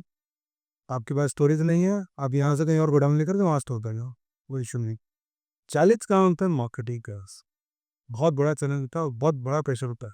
तो कोई भी कंपनी का सक्सेस के पीछे marketing is the backbone, I always say. Finance is the heart, तो marketing is the spine of the company. अगर आप मटेरियल बनाकर उसको बेच नहीं पाए ना, तो पूरा चेन रिएक्शन होने ही होना है, आप कुछ भी कर लो, आपके पास इतना स्टॉक हो जाएगा, वो प्लान रन करना पड़ेगा और सारे एडेड एडवांटेज चले जाएंगे। देन जो है आपको साइकिल, जो वर्किंग अपना साइकिल मैंने आपको समझाया, वो रोटेशन वाला, वो प्रॉब्लम हो जाएगा। तो आप जाकर के आधी तो कल फिर स्टक कर जाओगे लिक्विडिटी। एट द एंड आके का प्रॉब्लम लिक्विडिटी में होगा। क्रेडिटर्स बोलेगा मैंने आपको मटेरियल दिया, आप बेच नहीं पा रहे, मेरा क्या गलती है, मैंने आपको 60 दिन के लिए उधारी दिया, अब आपने बना करके एक्सेस मटेरियल दिया, अब आप 60 दिनों का मटेरियल बेच के वो पैसा कलेक्ट ही नहीं कर पाते, तो आप पैसे कहाँ से लाओगे। तो ये एक बहुत बड़ा चैलेंज होता है व्हेन यू आर एक्सपैंडिंग। सो इसलिए एक्सपेंशन के समय हम हमेशा बोलते हैं कि आपको प्रोजेक्ट के साथ-साथ आपको 25% वर्किंग कैपिटल भी रखना ज़रूरी है। अगर आपने 50 करोड़ बजट किया तो 10 करोड़ 20 करोड़ रुपया वर्किंग कैपिटल के लिए एक्सेस वहाँ पे लेवरेज रखिए, क्योंकि अगर वो कारण नहीं होना चाहिए प्लान बंद होने का। मुझे लगता है वो वर्किंग कैपिटल डिप्लॉय नहीं करेंगे, आप सेल्स नहीं कर पाएंगे सबसे। नहीं, अगर देखिए, अगर आप आईफ़ोन बना रहे हैं, तो आपको कोई दिक्कत नहीं है, फिर नया एक्सपेंशन कर लो, सब बिक जा रहा है, ठीक है ना? अगर आज के दिन आप नोकिया बना रहे हैं, तो आपके लिए चैलेंज दो, आपको मटेरियल बिक नहीं रहा है, अब आपने एक्सपेंशन कर दिया, अब आपका स्टॉक बढ़ता जा रहा है, क्योंकि उसका एक्सेप्टेंस नहीं है। आई टोल्ड यू ना सुमित सबको कि गुड बिज़नेस और bad business, what is good business? जो एक्सेप्टेड है मार्केट में, जिसका एक्सेप्टेंस है। आज आपको नहीं, लोग आपको चला करके बोलते हैं, आपने वो प्रोडक्ट बनाया जो इसका दरकार है मार्केट में, लोग आपको बना चला के बोलते हैं कि आप दीजिए। तो सर आप कैसे एस्टिमेट करते हैं कि लेट से इसका प्रोडक्ट डिमांड हाई होने वाला है, तो मैं अपना प्रोडक्शन स्ट्रीमलाइन कर लूँ डिमांड के अथेट, या फिर डाउन साइकिल्स में कम कर लूँ? नहीं, हमारे चेयरमैन सर का बहुत सिंपल कंसेप्ट है, प्लान शुड रन 365 डेज, बस फुल ऑप्टिमिज्म। ये नेवर टेल मी कि भाई प्लान की डिमांड तो है, मुझे नहीं पता, तुम प्रोडक्शन ऑन रखो, उसके बाद मार्केटिंग वाले उसको बेच देंगे, बस वो प्रेशर वहाँ मेंटेन रहेगा, मार्केटिंग को बेसिक। आपको एग्जाम्पल दिया ना 2019 में 500 टन से आप 5000 टन 6000 टन बेच दे रहे हो, कैसे बेच दे रहे हो? ठीक है, आप कुछ प्रॉफिट अपना पासन करोगे, मैंने अपना जो गैस भी प्रॉफिट किया वो पासम हो गया, मैंने जो इम्पोर्ट किया वो पासम हो गया, ठीक है, इट्स ओके, हम बिजनेस में एक्सपेंशन कर रहे हैं, सारा प्रॉफिट मैं अकेला खाऊंगा तो फिर आपका वो जो है सेल्स नहीं होगा, आपको बैलेंस करना पड़ेगा यहाँ पे वॉल्यूम और मार्केट का। एंड आई ऑलवेज से every decision taken at the time of decision is a correct decision. आप इसको सोचिएगा कि अगर आज आपने सोचा एक्सपेंशन ना, तो आप कभी ये सोच के थोड़ी एक्सपेंशन में जा रहे हो कि माल बिकेगा यहाँ, तो eight that time it was a correct decision, आपने उस समय डिसीजन लेकर दिया बात ना। एंड मेरा और एक बहुत इंपॉर्टेंट पॉइंट है जो मैं दो चीज़ हमेशा अपने आप को बोलता रहता हूँ। फर्स्ट थिंग कि सीएफओ को ये एक रोल नहीं है, CFO has to sometime optimist, sometime pessimist, sometime नहीं होता। वाई? अगर आपको दिख रहा है और current business is doing good, you are running money, there is requirement in the market, आपको ऑप्टिमिस्ट होना पड़ेगा। इवन तो आपके पैसे नहीं, मेरे को कोई बैंक से लोन नहीं मिला 2020 से लेकर के 25 तक, मैंने 50 करोड़ का कैपेक्स किया है, अब मुझे कोई बैंक ने 1 रुपया लोन नहीं दिया, मैंने सारे अपने पैसे ही वापस से लगाए। अरे चेयरमैन सर सूर्यतन मुंद्रा जी का एकदम विजन क्लियर कि मेरे को बैंक के चक्कर में नहीं पड़ता, क्योंकि एक बार वो फंसे हैं ना, तो उनको याद है, वो दर्द याद है कि भाई बैंक का चक्कर में अगर आप फंस जाते हो तो आप सब कुछ ले डूबते हो। लोन बिना कोई कंपनी नहीं चलता है। आप अगर मुकेश अंबानी जी का भी कंपनी देखेंगे तो लोन तो इट्स अ मस्ट, क्योंकि उतना बड़ा स्केल का आप काम कैसे करोगे। मगर अभी पहले मैं उस बेस पे आ जाऊँ कि जहाँ पर मैं खुद सर्वे कर सकता, तो मैंने सारा पैसा लगाया। तो अगर अब आप क्वेश्चन को वापस से पूछेंगे तो the decision which we have taken at that time for expansion, 4 plan लगाया, 1 प्लान नहीं चला, 3 प्लान चला, ठीक है, नहीं चला तो वी हैव एक्सेप्टेड इट। मेरा जिद नहीं है कि मेरे को चलाना ही है, मैं उसको लॉस में चलाता रहूँ, मैंने उसको बंद कर दिया। मेरा जो मेरी जो फर्स्ट प्लान था, जो मैंने उस टाइम 21 में इन्वेस्ट किया, वो नहीं चला, तो मैं उसको स्लो डाउन कर लिया। मेरा कोई जिद नहीं है, मेरा कोई ईगो नहीं है, मेरे बॉस का वो ईगो नहीं है। मेरा बॉस तो एकदम एक्सट्रीमली क्लियर है कि 10 दिन लाइन में खड़े, मैं 11वां आदमी नहीं हूँ, मैं पहला आदमी हूँ लाइन का। मुझे हाई स्पेशलिटी केमिकल बनाना है, मुझे जो है कॉमोडिटी आइटम नहीं बनाना है कि जो है 10 जन एक ही से बाहर है, आप फाइट कर रहे हो 5 पैसा के लिए, वो नहीं करना है। You have something speciality, then only I am going to make it. सब 40 कंट्रीज में ऑलमोस्ट 5-6 दिन एक्सपोर्ट कर रहे हैं, तो काफ़ी कॉम्प्लेक्स सप्लाई चेन है, खासकर जब हम ये देखें कि बहुत ज़्यादा वोलेटिलिटी है मार्केट में and बहुत ज़्यादा अनसर्टेन वर्ल्ड। आप ये मैनेज कैसे करते हैं? रिस्क एंड करेंसी रिस्क भी है, एंड जो कंट्रीज़ के बीच में जो जियोपॉलिटिक्स है वो भी क्लियर है। तो इसके लिए जैसे कि जो हमारे डायरेक्टर हैं मिस्टर मुकेश मौर्य जी, तो वो एक्सपोर्ट का पूरा टेक केयर करते हैं, एंड वो इंश्योर करते हैं कि we roams around a lot, बहुत चीज जाते हैं। तो इन लोग का ये मेन जो है मोटो रहता है कि कुछ भी कर लो आप, मगर आपको जो है फ्रेट कॉस्ट जो है वो आप ही ऊपर आएगा। अगर आप उसको वहाँ पहुँचा के मटन दे देते। फ्रेट कॉस्ट के साथ साथ दूसरा रिस्क जो आता है वो आता है आपका करेंसी कॉस्ट। अभी तो ठीक है, करेंसी अपवर्ड ट्रेंड है, तो एक्सपोर्ट में मैं तो कभी ऐसा कुछ नहीं किया। मेरा न्यूट्रल एज है। न्यूट्रल कैसे, क्योंकि मैं इम्पोर्ट भी रहता हूँ, एक्सपोर्ट भी रहता, तो वो नेचुरल एज हो जाता है। अगर वो एक बहुत बड़ा रिस्क फैक्टर रहता है, 78 से 90 रुपीज़ हो जाता है फ्रीक्वेंट मंथ्स में, रिस्की तो है ही ना। हाँ। थर्ड थिंग जो है वो ये है कि आपको, जो आपने करेक्टली पॉइंट आउट किया, सप्लाई चेन भी बहुत बार इसके कि एक कंटेनर का जो जर्नी 70 डेज में होना चाहिए वो 110 दिन में पहुंच रहा है, स्टक हो गया, उसके कारण आपका प्लांट, सामने वाले का प्लांट बंद हो गया। तो ये आपके हाथ में नहीं है, कंटेनर कहीं जाकर के स्टक हो गया। तो इसलिए हम क्या करते हैं, हम जो है हमेशा रिक्वेस्ट करते हैं अपने परचेजर से कि आप जो है एडवांस में मटेरियल मंगा के रखो, 25 दिन 40 दिन। मेरे को पता है उसमें थोड़ा लॉस होता है, उनको भी इंटरेस्ट लॉस होता है, बट ये इतना दूर का जर्नी अफ्रीकन कंट्रीज में आप भेज रहे हो, ईजी नहीं हो। तो ये एक चैलेंज तो है, it's not very easy to do export that to African countries, but ठीक है, we are managing it. Okay. And sir, how do you manage your raw material volatility? Because methanol पे भी आज के दिन पे बहुत ज़्यादा volatility होगा because of global disruption and all. तो उसको आप कैसे मैनेज?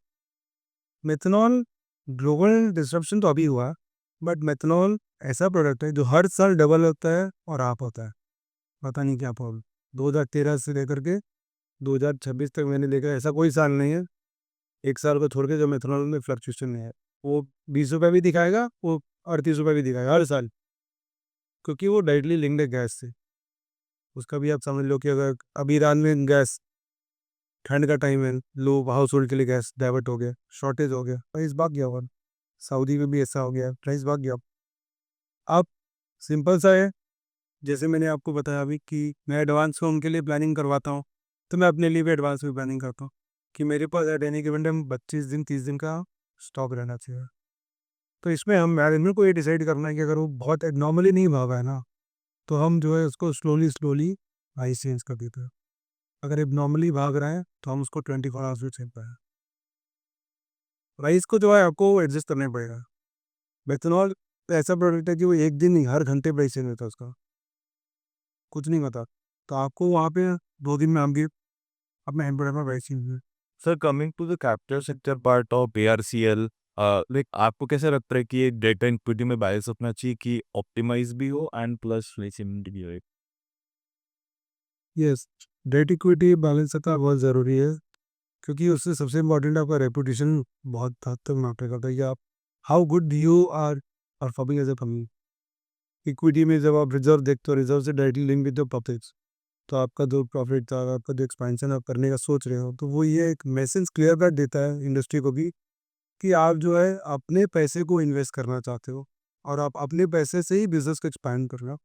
ये एक प्रोमोटर का मतलब पॉजिटिव माइंडसेट दिखाता है। डेट इक्विटी को वैसे 2:1 जो रेशियो हम लोग को बोला जाता है, वो कोई मतलब कंपल्सन नहीं है, बट अगर आपको मेंटेन करो तो ये चीज़ ज़रूर हम इंश्योर करते हैं, जो मैं भी कोशिश करता हूँ कि मेरा डेट इक्विटी बहुत ज़्यादा ना भागे।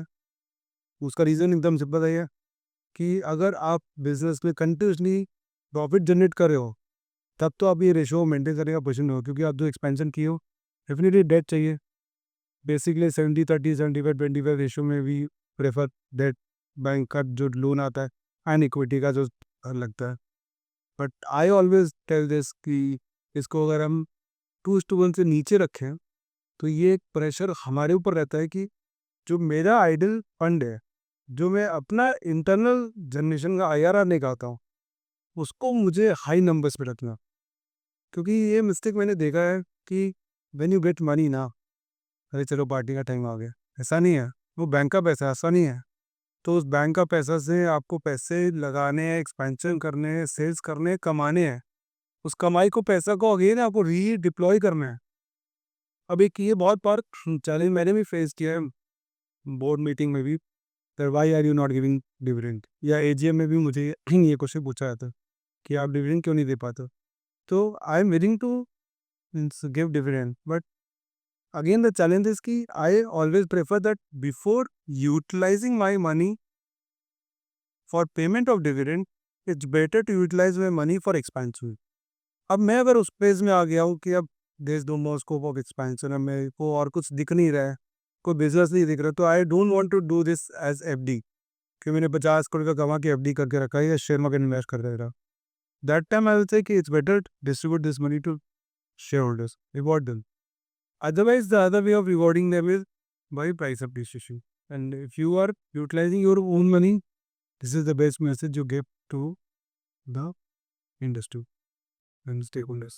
So how to manage between expansion and capital management? Because let's say the expansion phase ना everybody is optimistic, but CFO का काम उसमें पे रिस्क मैनेजर का हो जाता है. So उसमें बैलेंस कैसे अचीव करती है कब तक? So I read this in Harvard magazine also.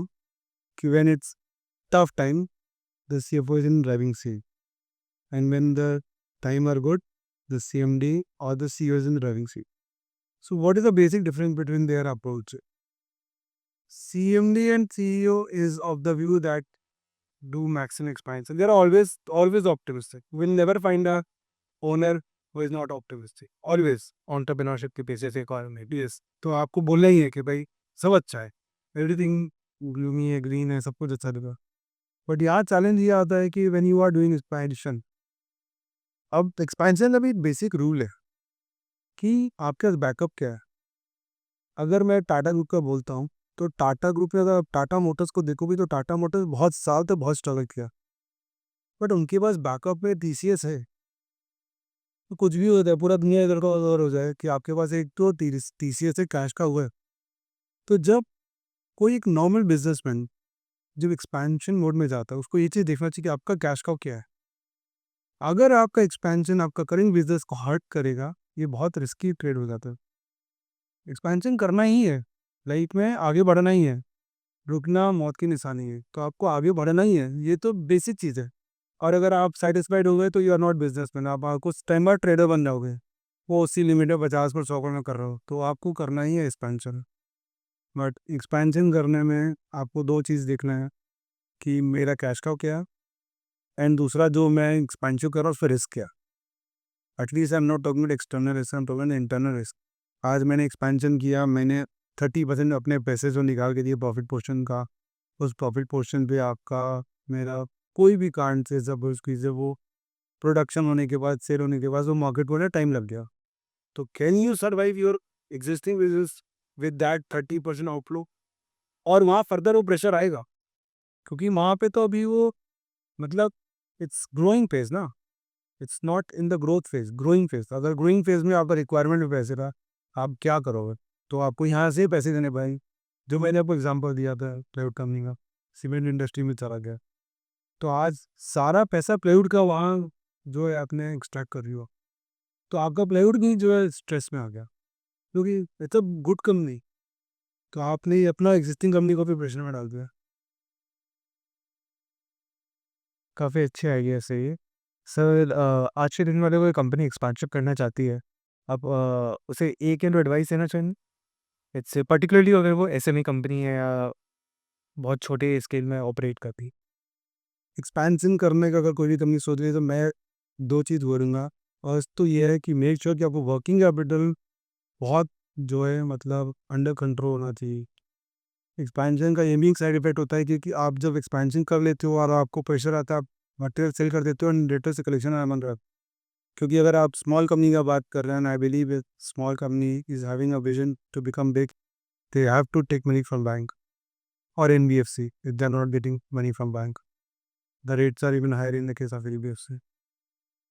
So now when you are getting money from outside and for any particular reason you are unable to control that liquidity in your existing business, तो ये एक difficult phase आ जाता है कभी. Either way expansion, तो I will always say, अगर आपको expansion का रियल मीनिंग समझना है तो आपको चाइना को दिखना चाहिए. हम जो यहाँ पे अगर 300 टन का फॉर्मूला का फैन लगा रहे हैं, तो उनका विजन ही होता है सीधा 2000 टन 1000 टन इस दिन से. मे बी फॉर्मुलेटिव एग्जाम्पल मैं दे रहा हूँ, बाकी अगर आप फिनॉल का देखोगे या बाकी चीज़ देखोगे, तो वो हमेशा स्केल को इतना ज़्यादा बड़ा कर देते हैं कि आपका कंपटीटर सब साफ हो जाता है, आप उससे नहीं कम्पीट कर सकता. उसे इतना ह्यूज लेवल पे, क्योंकि उसका बाइंग पावर हो जाता है, वो इतना अच्छा बाइंग कर रहा है, उसका जो है आपका सेलिंग पावर हो जाता है, वो इस लेवल पे डिस्काउंट करके आपको पूरा का पूरा मार्केट चॉप कर देगा। तो कमिंग बैक टू ये क्वेश्चन है, एसएमई डिवीजन के लिए अगर कोई भी कंपनी का आज के दिन एक्सपेंशन में जा रही है, तो उसको एक्सपेंशन करने के पहले यही चीज़ देखना है कि आपका वो जो इम्पोर्टेंट पॉइंट है, प्रोजेक्ट टाइम से चालू होना चाहिए। मैक्सिमम कंपनीज जो फंस जाती है कि आपने एक्सपेंशन किया, आपने टारगेट लिया 18 महीना और वो प्रोजेक्ट आने में 28 महीना लग गई। ये 10 महीना एक्स्ट्रा जो आपका प्रेशर है, इस प्रेशर के कारण आपका एग्जिस्टिंग बिजनेस में प्रेशर आया होगा, वो मतलब मैंने आपको स्टार्टिंग में बताया कि ट्रस्ट बहुत इंपॉर्टेंट फैक्टर है। कहीं भी कोई भी कारण से आप ट्रस्ट में फंस गए ना, आपने डिफॉल्ट किया 2 4 तो आपके सारे क्रिएटर्स बैकआउट कर जाएंगे आपको उस आदमी से, और उस टाइम पे वो मतलब जो है आपका समझ लीजिए कि बैड फेज जो है वर्स्ट फेज हो जाएगा। तो ये मेरा एक सजेशन है कि वो लिक्विडिटी एंड एक्सपेंशन का टाइमलाइन को बहुत मेंटेन करना जरूरी है। Okay sir, coming to one other part of a question, आपने बोला था कि उस टाइम पे 1990 के टाइम पे असम में प्लाईवुड इंडस्ट्री को शॉक लग गया था बिकॉज सुप्रीम कोर्ट के डिसीजन की वजह से वहाँ पे वुड कटिंग रुक गई थी। So how did that industry revive? Would अभी कहाँ से सप्लाई हो रहा है प्लाईवुड इंडस्ट्री में, एंड कुछ ट्रेंड्स जो आपने नोटिस किए हैं पिछले कुछ सालों? उस टाइम पे जो बिगेस्ट कंपनी थी नेशनल के प्लाई, जो आज का सेंचुरी ग्रीन है, वो सब फेल हो गया, कोई रिवाइव नहीं कर पाया। बहुत सारी कंपनीज फेल हो गए वहाँ पर, क्योंकि अगेन जो मैंने आपको अभी थोड़ा देर पहले बात कि आपने एक्सपेंशन कर लिया, बैंक आपका कोई एक्सक्यूज नहीं सुनेगा। अब आपको न्यू एक्सपेंशन करने बोला जा रहा है, आपका एग्जिस्टिंग प्लान बंद हो गया। Getting raw material from another source right now is not possible. आप तो उस क्लस्टर के बगल में जाके लगा रहे हो ना, कि जहाँ पे आपको इजी रॉ मटेरियल अवेलेबल हो। आपका तो कोई इंटेंशन नहीं कि आप जा करके, नहीं तो जो है आसाम में आप क्यों लगाओगे। अब आपको बोला जाए कि आप ऑल द वे नॉर्थ से या गुजरात से यहाँ पे प्लांट लाओ, तो वायबल नहीं होगा। जो गुजरात में बैठा है वो जीत जाएगा। तो यहाँ पे उस टाइम पे देखा कि 50% तो ख़त्म हो गए। जिनके पास पैसे थे, जो समहाउ मैनेज किया, वो मैक्सिमम यहाँ से रिलोकेट होकर के नॉर्थ इंडिया चले गए। यमुनानगर बना एक बहुत बड़ा हब फॉर में, देन आपका जो है यहाँ पे यूपी बना, बहुत बड़ा हब बना यूपी में भी। ये लोग जो है आज के दिन अभी भी एग्जिस्टिंग प्लाईवुड बहुत सारे यहाँ पर है, और ये आप पंजाब बोलिए, हरियाणा बोलिए, ये सब जो कुछ कुछ गुजरात में, जो ऑल ओवर इंडिया में है, ऐसा नहीं है। अभी जो है उन्होंने आपका प्लाईवुड के लिए जो है उड जो अभी प्रोडक्शन हो रहे हैं ट्रीज़ के, वो भी जो है उन्होंने इसी ढंग से कर दिया है कि वो इजीली फटाफट प्रोड्यूस हो, 2 3 साल 4 साल में हो, उसको कट करके। अभी टेक्नोलॉजी बहुत एडवांस है, तो उस टाइम और आज भी बहुत डिफरेंसेस आ गए हैं। ओके, जो है running a speciality chemical business in Kolkata, जहाँ पे वो इकोसिस्टम इतने एग्जिस्ट नहीं करते in comparison to Gujarat. Differences क्या क्या आ जाता है आपके लिए? आज अगर मेरे चेयरमैन सर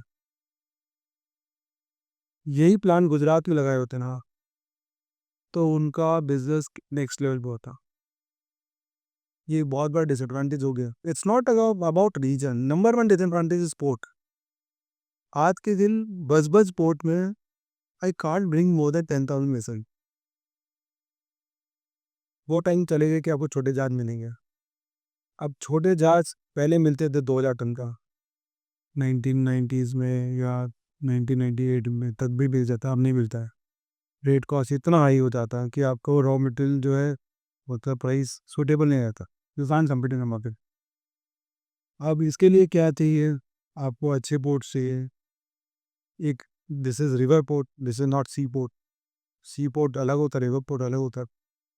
आप रिवर पोर्ट में डेमरेजेस लगते हैं, और डेमरेज $25,000 पर डे फाइन है, $25,000 पर डे फाइन है। और एनी रीज़न अगर आपका जहाज अटक गया 4 दिन, तो आपको 4 दिन जहाज अटकने का $1,00,000 फाइन देना होगा। तो आप समझ रहे हो वो कॉस्ट कहाँ गया, सीधा मेरा बॉटम लाइन मेट हो गया। आपको तो रियलाइज नहीं हुआ क्या, क्योंकि market is not going to absorb that cost. आज जो चीज़ मुझे 30 रुपये में मिल रहा है, आपका कॉस्ट 40 रुपया लगा, you suffer for that, why will I suffer. तो ये एक बहुत बड़ा मतलब आप डिसएडवांटेज बोल सकते हो। सेकंड डिसएडवांटेज था, अगर एक्सपोर्ट में गुजरात से एक्सपोर्ट करता हूँ, यहाँ से एक्सपोर्ट करता हूँ, फ्रेट कॉस्ट डिफरेंस में $50 का अगर मेरे को एक ही कंटेनर में डिफरेंस हो जा रहा, और मैं अगर 1000 कंटेनर भेज रहा हूँ, तो आप समझ सकते हो कितना ह्यूज मेरे को इस पर भी इम्पैक्ट हो जा रहा है। तो वो हर चीज़ जो है थोड़ा करके आपका वो आप में और उसमें वो थोड़ा डिफरेंस हो जाता है। एट द एंड आपने भी उतना ही मेहनत किया, उसने भी उतना ही मेहनत किया। उसका मेहनत और आपका मेहनत के कारण डिफरेंस नहीं है, लोकेशन का डिफरेंस हो गया। एंड 1996 में हमने यहाँ पे बेस्ट कॉम्प्लेक्स लगाया होगा, अगर आप केमिकल कॉम्प्लेक्स का बोलोगे तो। अनफॉर्चुनेटली एक ये इंसिडेंट हो गया और उसके बाद पूरा का पूरा लाइक कार्ड्स पूरा का पूरा वो बह गया, सब खत्म हो गया। वहाँ से रिवाइव करना और like coming out of death. Sir आपका सीएफओ रोल बहुत ही कॉम्प्लेक्स हो गया है जब you are managing raw material procurement plus two working capital management है। सर एक न्यू एज सीएफओ रोल के बारे में आप और क्या डिस्कस करना चाहते हैं? Okay, so CFO is not only the person who is looking after the numbers. ये तो क्लियर है आज के दिन, ठीक है। आज के दिन अगर CFO को आगे बढ़ना है तो CFO should have a mindset of a CEO। मैं अपना एक थ्योरी बना के रखा हूँ, थ्योरी ऑफ सर्कल, ठीक है। मेरा थ्योरी क्या है, I always tell this to my team also, कि आप किस सर्कल में बैठे हो आपका विजन वैसा है, ठीक है। अब लेट्स से मेरे नीचे जो बैठे हैं उनका, मेरे टीम मेंबर्स का लेट्स से कोई बैंकिंग में है, कोई अकाउंट्स में है, कोई एक्सपोर्ट में है, ठीक है, कोई लीगल में। तो उसका विजन जो है वो उतना ही है, उसको लीगल के बारे में कुछ नहीं समझ में आ रहा है। जो का एक्सपोर्ट में है वो अपना डिसीजन एक्सपोर्ट के माइंडसेट से ले पा रहा है, बैंकिंग वाला बंदा बैंकिंग के माइंडसेट से ले पा रहा है। अब आप जब सर्कल के ऊपर जाना चालू करोगे, ठीक है, तो आपका विजन डिफरेंट हो जाएगा, आपका वाइड एंगल हो जाएगा। अब जब CFO है, CFO को आई ऑलवेज बिलीव कि CFO should sit in the CEO circle. CEO से नीचे होता है CFO, but I always say कि CFO should sit in CEO circle. उसका विजन वैसा होना चाहिए, क्योंकि उसको बिजनेस भी देखना है, उसको प्रोडक्शन भी देखना है, उसको मैनेजमेंट, उसको मतलब आपका परचेज भी देखना है, उसको सेल्स का रियलाइजेशन भी देखना है, उसको ओवरऑल सब कुछ देखना है और उसको डिसीजन लेना है। वो बहुत इंपॉर्टेंट फैक्टर होता है डिसीजन लेने को। लेट्स से अब मैं इस पोजीशन में बैठ के मैं परचेज का डिसीजन ही नहीं ले पा रहा हूँ, मुझे डर लग रहा है, मैं क्या करूँ, मैं क्या करूँ, क्या करूँ। तो मेरे बॉस हमेशा मुझे बोलते हैं, भाई you have to play a split personality role. When you are doing purchase work, you can't think as a finance guy, क्योंकि आपको ब्लॉक कर दिया ना उसने। आप परचेज करने गए, आपको बोला 2 करोड़ रुपया मेरे को पेमेंट करना, तुरंत बैक ऑफ द माइंड आवाज आ रहा है, पैसे नहीं है मेरे पास, कहाँ से दोगे? तो आपका डिसीजन खत्म। तो ये ऑलवेज टेल कि वो स्प्लिट पर्सनैलिटी, तो आपको रोल प्ले करना ही पड़ेगा। तो एक CFO को पेसिमिस्ट ऑप्टिमिस्ट दोनों साइड बाय साइड चलते रहना चाहिए। अब कैसे चलेगा कि when I am doing purchase discussion, मैंने परचेज का डील कर दिया कि भाई डील डन, 2 करोड़ का मुझे परचेज करना, मेरे पास पैसे नहीं है, मुझे पता है।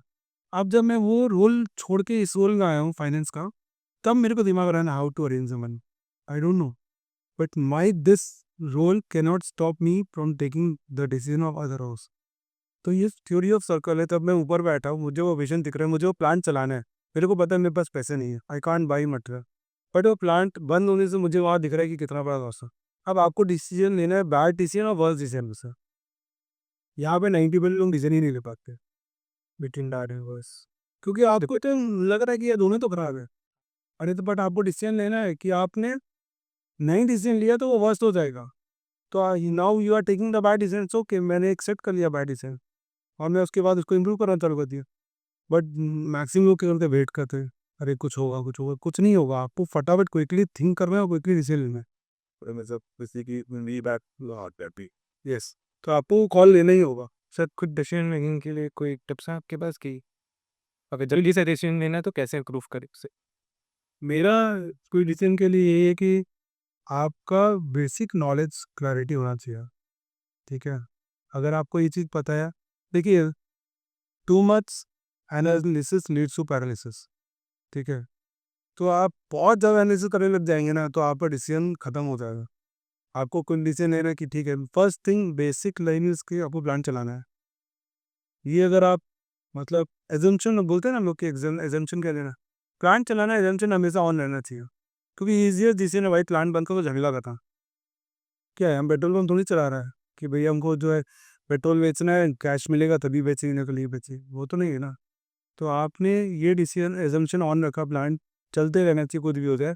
अब आपको सब जगह प्रेशर डालना है, अब आपको प्रेशर डालना है परचेज के लिए, वो प्रेशर डालना है फाइनेंस के लिए, वही प्रेशर डाल रहे हैं सेल्स के लिए। अब कोई डिसीजन का जो क्वेश्चन आपका है कि अब मुझे सेल्स करना है, मेरे को दिख रहा है मेरा प्लांट में रॉ मटेरियल बढ़ गया, मतलब फिनिश गुड बढ़ गया, ठीक है, डिसीजन लेना है, 5 रुपये नुकसान में बेच दो। जो टाइम जो बॉस ने यहाँ तो डिसीजन लॉस में बेच दिया, अब अदर पर्सन ये सोचेगा लॉस में क्यों बेचे भाई, प्लांट बंद कर दो ना। तो नहीं, ठीक है, अभी टफ टाइम है, 12 महीने में 2 महीना लॉस किया, 10 महीने कमाए ना। तो वो एक बहुत अच्छा चीज़ मेरे को एक्सप्लेन करते हैं कि 2 टाइप के लोग होते हैं। एक होते हैं कि जिन्होंने जो बैटिंग कर रहे हैं, ठीक है, तो एक बंदा ने 4 जीता, 4 हारा और 2 में टाई हुआ। तो एट द एंड क्या हुआ इसका? 0। 4 जीता, 4 हारा, 2 में टाई हुआ, 0 हो गया। अगर 10 खेल के बोल रहे हैं मैंने 10 किया, ठीक है, 10 गेम खेला। दूसरा बंदा 6 गेम खेला, 4 जीता, 2 हारा, और वो जब आ रहा है उसको समझ में आ गई चीज़ें गलत जा रही है, डिसीजन सही नहीं पड़ रहा, वो वर्कआउट कर गया। तो एट द एंड आप फिर भी 2 लेके निकल गए ना। तो आपने एनर्जी कम दिया, एफर्ट कम दिया, आउटकम आपका बेटर है कंपेयर टू जो आपसे दिन भर इसी में माथापच्ची कर रहा है, उसके बाद एट द एंड कुछ लेके नहीं आ रहा। तो डिसीजन यही होता है कि आपको रियल टाइम थिंक करके क्विकली उस पर एनालाइज करके डिसीजन लेना है कि वेदर आई शुड गो और नो। एक और इसके ऊपर ही मैं कंसेप्ट पढ़ रहा था, dead horse. Dead horse concept क्या है कि अगर घोड़ा मर गया, एक्सेप्ट करो, बाहर जाओ। आप उस घोड़ा को ड्रेसिंग चेंज कर रहे हो, घोड़ा का नाम कुछ और कर दे रहे हो, उस पर एक टीम बैठा दी, उसको एनालिसिस करा रहे हो, उसके लिए आपने एक्सपर्ट बैठा दिया, आप कितना एनर्जी टाइम वेस्ट कर रहे हो, आप डिसीजन ले ही नहीं पाए because you are not accepting it. आज बड़े से बड़े आदमी को भी डिसीजन लेना पड़ता है। कल का न्यूज़ अगर आपने देखा होगा, metaverse is a dead, mark Zuckerberg ने बोला। तो 5 साल तक वो उसको प्रेशर कर रहा है, करोड़ों करोड़ों अरबों अरबों रुपया लगा दिया उसमें, नहीं हुआ। तो at one time you have to take hard decision. Win decision का अगर आप बोलोगे तो यही कंसेप्ट है कि अपना बिजनेस मॉडल को देखिए और बिजनेस मॉडल के बेसिस पर रिस्क एनालिसिस कीजिए। अगर आपका पैरामीटर्स ओके है, गो अहेड, उस पर कॉल लीजिए एंड आगे बढ़िए। ज़्यादा सोचिए मत, सोचने से बहुत ज़्यादा प्रॉब्लम होता है। Sometimes doing nothing is the best. Yes, obviously patience is very important, but patience का मतलब ये नहीं कि आप डिसीजन ले ही नहीं पाते हो। Patience and right decision makes you success. Sir, अगर आज आप हम लोग के एज के होते विच इज़ 20 ईयर्स, आप कौन से बिजनेस या कौन से वेंचर करने जाते? Seeing the current market conditions, आपको क्या लगती है कौन सी अपॉर्चुनिटी है जो हम लोग के एज के लोग एक्सप्लोर कर सकते हैं?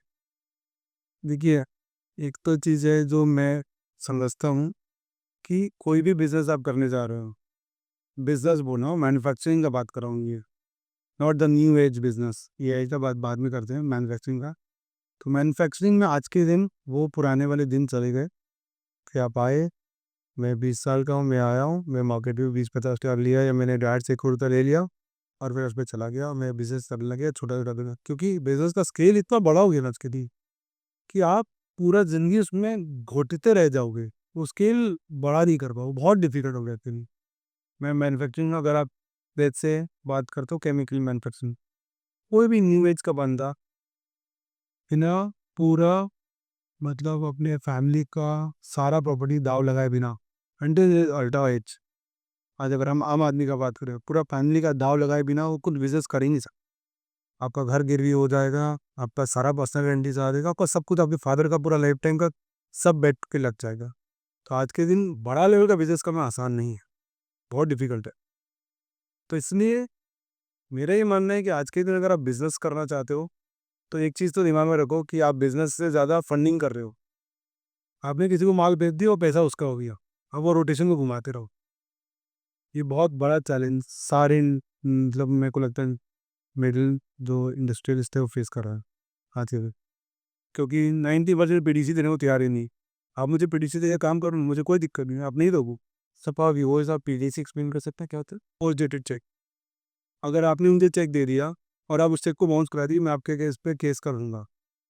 तो वो केस की वजह से आप जो है बाउंड होकर ही मुझे पैसे पटाख से दोगे। अगर आपने मुझे कोई सिक्योरिटी नहीं दिया, मैं केस करता रहूँगा, वो केस एक लिटिगेशन 10 साल 20 साल तक चलता रहेगा। सब मैनेज हो जाए, फिर टाइम बाई करते रहो, कुछ नहीं होगा। ये बहुत बड़ा प्रॉब्लम है। तो कमिंग टू योर क्वेश्चन, अगर बिजनेस करना है तो बिजनेस आज के दिन वही करना चाहिए 20 साल के लड़के को जो न्यू आइडिया हो, जो कोई नया प्रॉब्लम हो जिसका कोई सोल्यूशन नहीं हो, अगर आप वैसा कुछ कर सकते हो जो ईजी टू मेक हो, ईजी टू रन हो, आप एक रूम में बैठ करके बिजनेस कर सकते हो, वहाँ से आप फिर एक्सपैंड करोगे स्लोली आप पैसा कमा पाओगे, क्योंकि आज के जनरेशन पैसा खर्चा करने में नहीं सोचता। एकदम सिंपल सा बात है। तो आप अगर आज के जनरेशन को क्वेश्चन करोगे तो आप वो करो जो आज के जनरेशन का रिक्वायरमेंट है। आप बिग स्केल बिजनेस करने का नहीं सोच सकते हो, क्योंकि बिग स्केल में इतना बड़ा जो है आपका डेट का रिक्वायरमेंट है, जो कि बहुत डिफिकल्ट है। सर पॉडकास्ट इसमें क्वालिफाई करता है आपके अकॉर्डिंग? हाँ, पॉडकास्ट भी बिजनेस है और इसमें भी बहुत हार्ड वर्क है, तो it's a good business. And how you are going to show yourself to the world, ये भी इम्पोर्टेंट है। So you are doing good. Okay sir. For general viewers, who might be learning a small scale business, I love planning to, let's say, venture into a different side. Let's say आज वो लोग plywood की manufacturing कर लिए और बोले laminates में जा रहा हूँ उस एक्सपांशन में, which is horizontal I think, उसमें वो लोग क्या सोच सकते हैं? हॉरिजॉन्टल में I don't have any issue, क्योंकि हॉरिजॉन्टल में एडवांटेज नंबर वन कि आपको आइडिया है बिजनेस का। You are not venturing to something new see. Okay, आपको पता है कि रोड मैप है, आपको एक आइडिया है, आप यहाँ मरोगे नहीं। आपको ये भी पता है कि ये कैसे सप्लाई होना है, आपका खुद का डिस्ट्रीब्यूटर लाइन बना हुआ है, आप डिस्ट्रीब्यूट भी कर दोगे, वो डाइल्यूट कर रहे हो लैमिनेट भी कर दोगे, तो वो प्रॉब्लम नहीं। आप स्लोली उधर भी, बस प्रॉब्लम यही है कि you have to run the business, it's a good business. तो गुड बिजनेस जो क्वालिफाई हो गया, आपने टेक्नोलॉजी राइट लिया, आप वहाँ क्वालिफाई कर गए। अब आपको गुड पीपल चाहिए और आपको लिक्विडिटी मैनेज करना है और आपको मार्केटिंग करनी है, तो ये पॉसिबल है और आप कर सकते हैं। Only problem start when you venture into something you don't know. ठीक है, लेट्स से आप पॉडकास्ट कर रहे हो और आप बहुत सक्सेसफुल हो गए और आप करोड़ों कमाए, आपको देख के मैं भी पॉडकास्ट में आऊँगा कि मुझे भी पॉडकास्ट करना है, and I don't have any idea. मुझे नहीं पता कि आपने उस सक्सेस पाने के लिए 5 साल 10 साल क्या क्या घिसा है, बट आपका सक्सेस देख करके अगर मैं कूद रहा हूँ ना, तो ये मेरे लिए एक मतलब रेड फ्लैग है। और ये मैक्सिमम बिजनेस वाले करते हैं। क्या करते हैं? दूसरे बिजनेस का बैलेंस शीट देखते हैं, उसका सक्सेस देखते हैं, वहाँ से एक आदमी को तोड़ के लाते हैं और बोलते हैं कि ये आदमी ने उसको बनाया तो ये आदमी मुझे भी बना देगा। ये एक बहुत रिस्की कॉल होता है। आज आप मुझे बताओ ना, क्या मैं मुकेश अंबानी का टॉप आदमी को तोड़ के ले आऊँ कोई भी काम से, तो मैं क्या रिलायंस खड़ा कर दूंगा क्या? मजाक है क्या कि आप रिलायंस बना दोगे? क्या आपने उसका टॉप आदमी को तोड़ लिया जिसने पूरा, जिसका supposedly the best person there, जिसका पूरा ब्रेन था, तो क्या मैं कर दूंगा क्या? वो नहीं हो सकता है, वो सोचा ही गलत है। तो ये, और ये एथिकली भी गलत हो जाता है, जो आदमी करता है ना वो भी एथिकली गलत लगता है मुझे, कि आज मैं आपके साथ एसोसिएट हुआ, मैंने आपका एम्पायर को पूरा बड़ा किया, सडनली आपके साथ मेरा कुछ अंडरस्टैंडिंग खराब हो गया, मैं किसी और को जाकर के सारा फॉर्मूला सब कुछ दे दिया और आपको बोला कि मैं आपका एम्पायर बना हूँ, तो ये तो एथिक प्रॉब्लम है ना। आज मुझे वो आइडिया, लेट्स से कि सारा ब्रेन चाइल्ड मेरा ही है, ठीक है, बट पैसे तो आपके हैं, आपने वो करेज दिखाया, मैं थोड़ी दिखाया करेज। तो आपने करेज दिखाया, आपने पैसे लगाए, आपने जो है सब कुछ किया और आज सक्सेस हो गया, तो मुझे तो स्टोरी पता है, मुझे सारा फॉर्मुलेशन पता है। तो इज इट वाइज कि मैं आपका फॉर्मुलेशन ला करके मिस्टर एक्स की जगह मिस्टर एक्स को बेच दिया और उनकी कंपनी में मैं टॉप आदमी बन गया और उसको जो है मैं कॉपी पेस्ट करके, तो what struggle you had. Suppose आपने, मैं अपनी कंपनी का एग्जांपल देता हूँ, लेट्स से कि अगर मेरे एक प्रोडक्ट को बनाने में 2 साल 3 साल स्ट्रगल लगा, तो वो 3 साल स्ट्रगल इस टीम के साथ लगा, वो टीम आदमी कहीं और जाके उसको रेप्लिकेट कर दिया और 2 महीने में चालू कर दिया, क्योंकि मेरा जो लॉस स्ट्रगल वो तो आपको पता है, you learn from the mistakes ना, तो now you have to just copy paste it. तो क्या एथिकली वो करेक्ट है क्या? तो वो एम्प्लॉय नहीं सोच रहा वो एथिकली करेक्ट है, क्योंकि उसको खाली पैसा दिख रहा है, उसने अपने आसपास एक जस्टिफिकेशन का दुनिया बना दिया, उसने अपने आप को जस्टिफाई कर दिया कि yes why I am right, because this is absolutely wrong, I totally don't agree with this. मेरा पर्सनल थॉट है कि अगर एक एथिक्स होता है, अगर मैं आपके साथ हूँ तो मैं आपका सीक्रेसी आपके तक ही रखूँगा, वो I can't leak your secrecy. अगर मैंने आपका सीक्रेसी लीक कर दिया तो वो मेरे अंदर प्रॉब्लम है, आप में नहीं है। You as owner you are right, ठीक है, but as a employee if I am doing this is absolutely incorrect from my part. So coming back to your question, horizontal, horizontal is okay, any new venture where you don't have experience and you are simply going on the assumption that someone else is doing better, so I will also do better. It's a difficult call. हो सकता है आप better हो, but आज जैसे ऐसा example ले लीजिए एशियन पेंट्स, इतने साल से वो राजा था और उसको चैलेंज करने के लिए जेजेबू आ गया, उसको चैलेंज करने के लिए ओपस आ गया, ठीक है। वो भी आइडियाज कहीं से आया हुआ, they might do well because the industry is expanding, ठीक है ना। बट अगर इंडस्ट्री एक्सपैंड नहीं कर रहा हो तो आप क्या करोगे? आप फाइट करोगे, आप दाम तोड़ोगे, यही सब तो करोगे, और क्या कर सकते हो? आप पूरा इंडस्ट्री को खराब कर दोगे। तो my chairman is always of the view कि अगर इंडस्ट्री एक्सपैंड कर रहा है, आने दो लेते हैं, क्या प्रॉब्लम? आप भी कमाओ, मैं भी कमा रहा हूँ, पर फाइट मत करो, मार्केट मत खराब करो।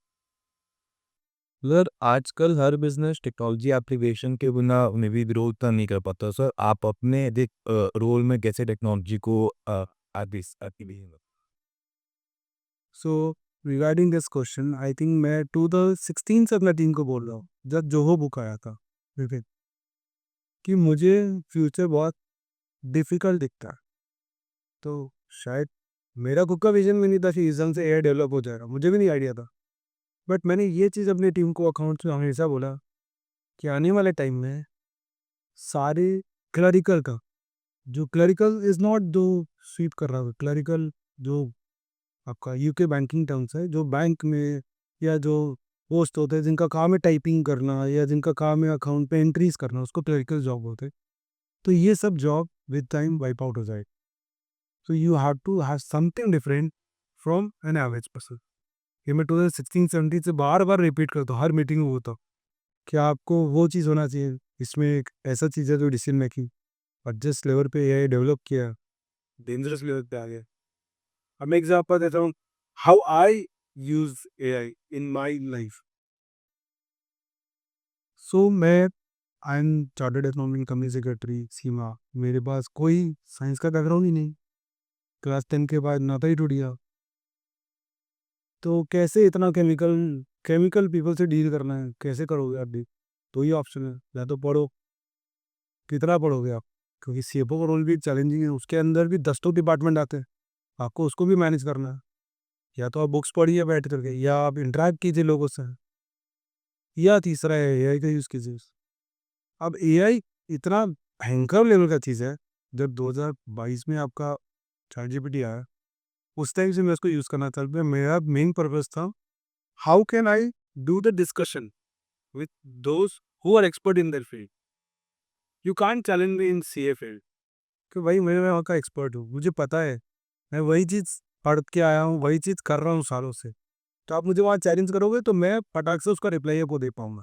बट आप मुझे बस चैलेंज करोगे कोई केमिस्ट्री का, आप मुझे चैलेंज करोगे कोई टेक्नोलॉजी का, मुझे नहीं पता, I am having zero knowledge, मैं कहाँ से बताऊँ उसका?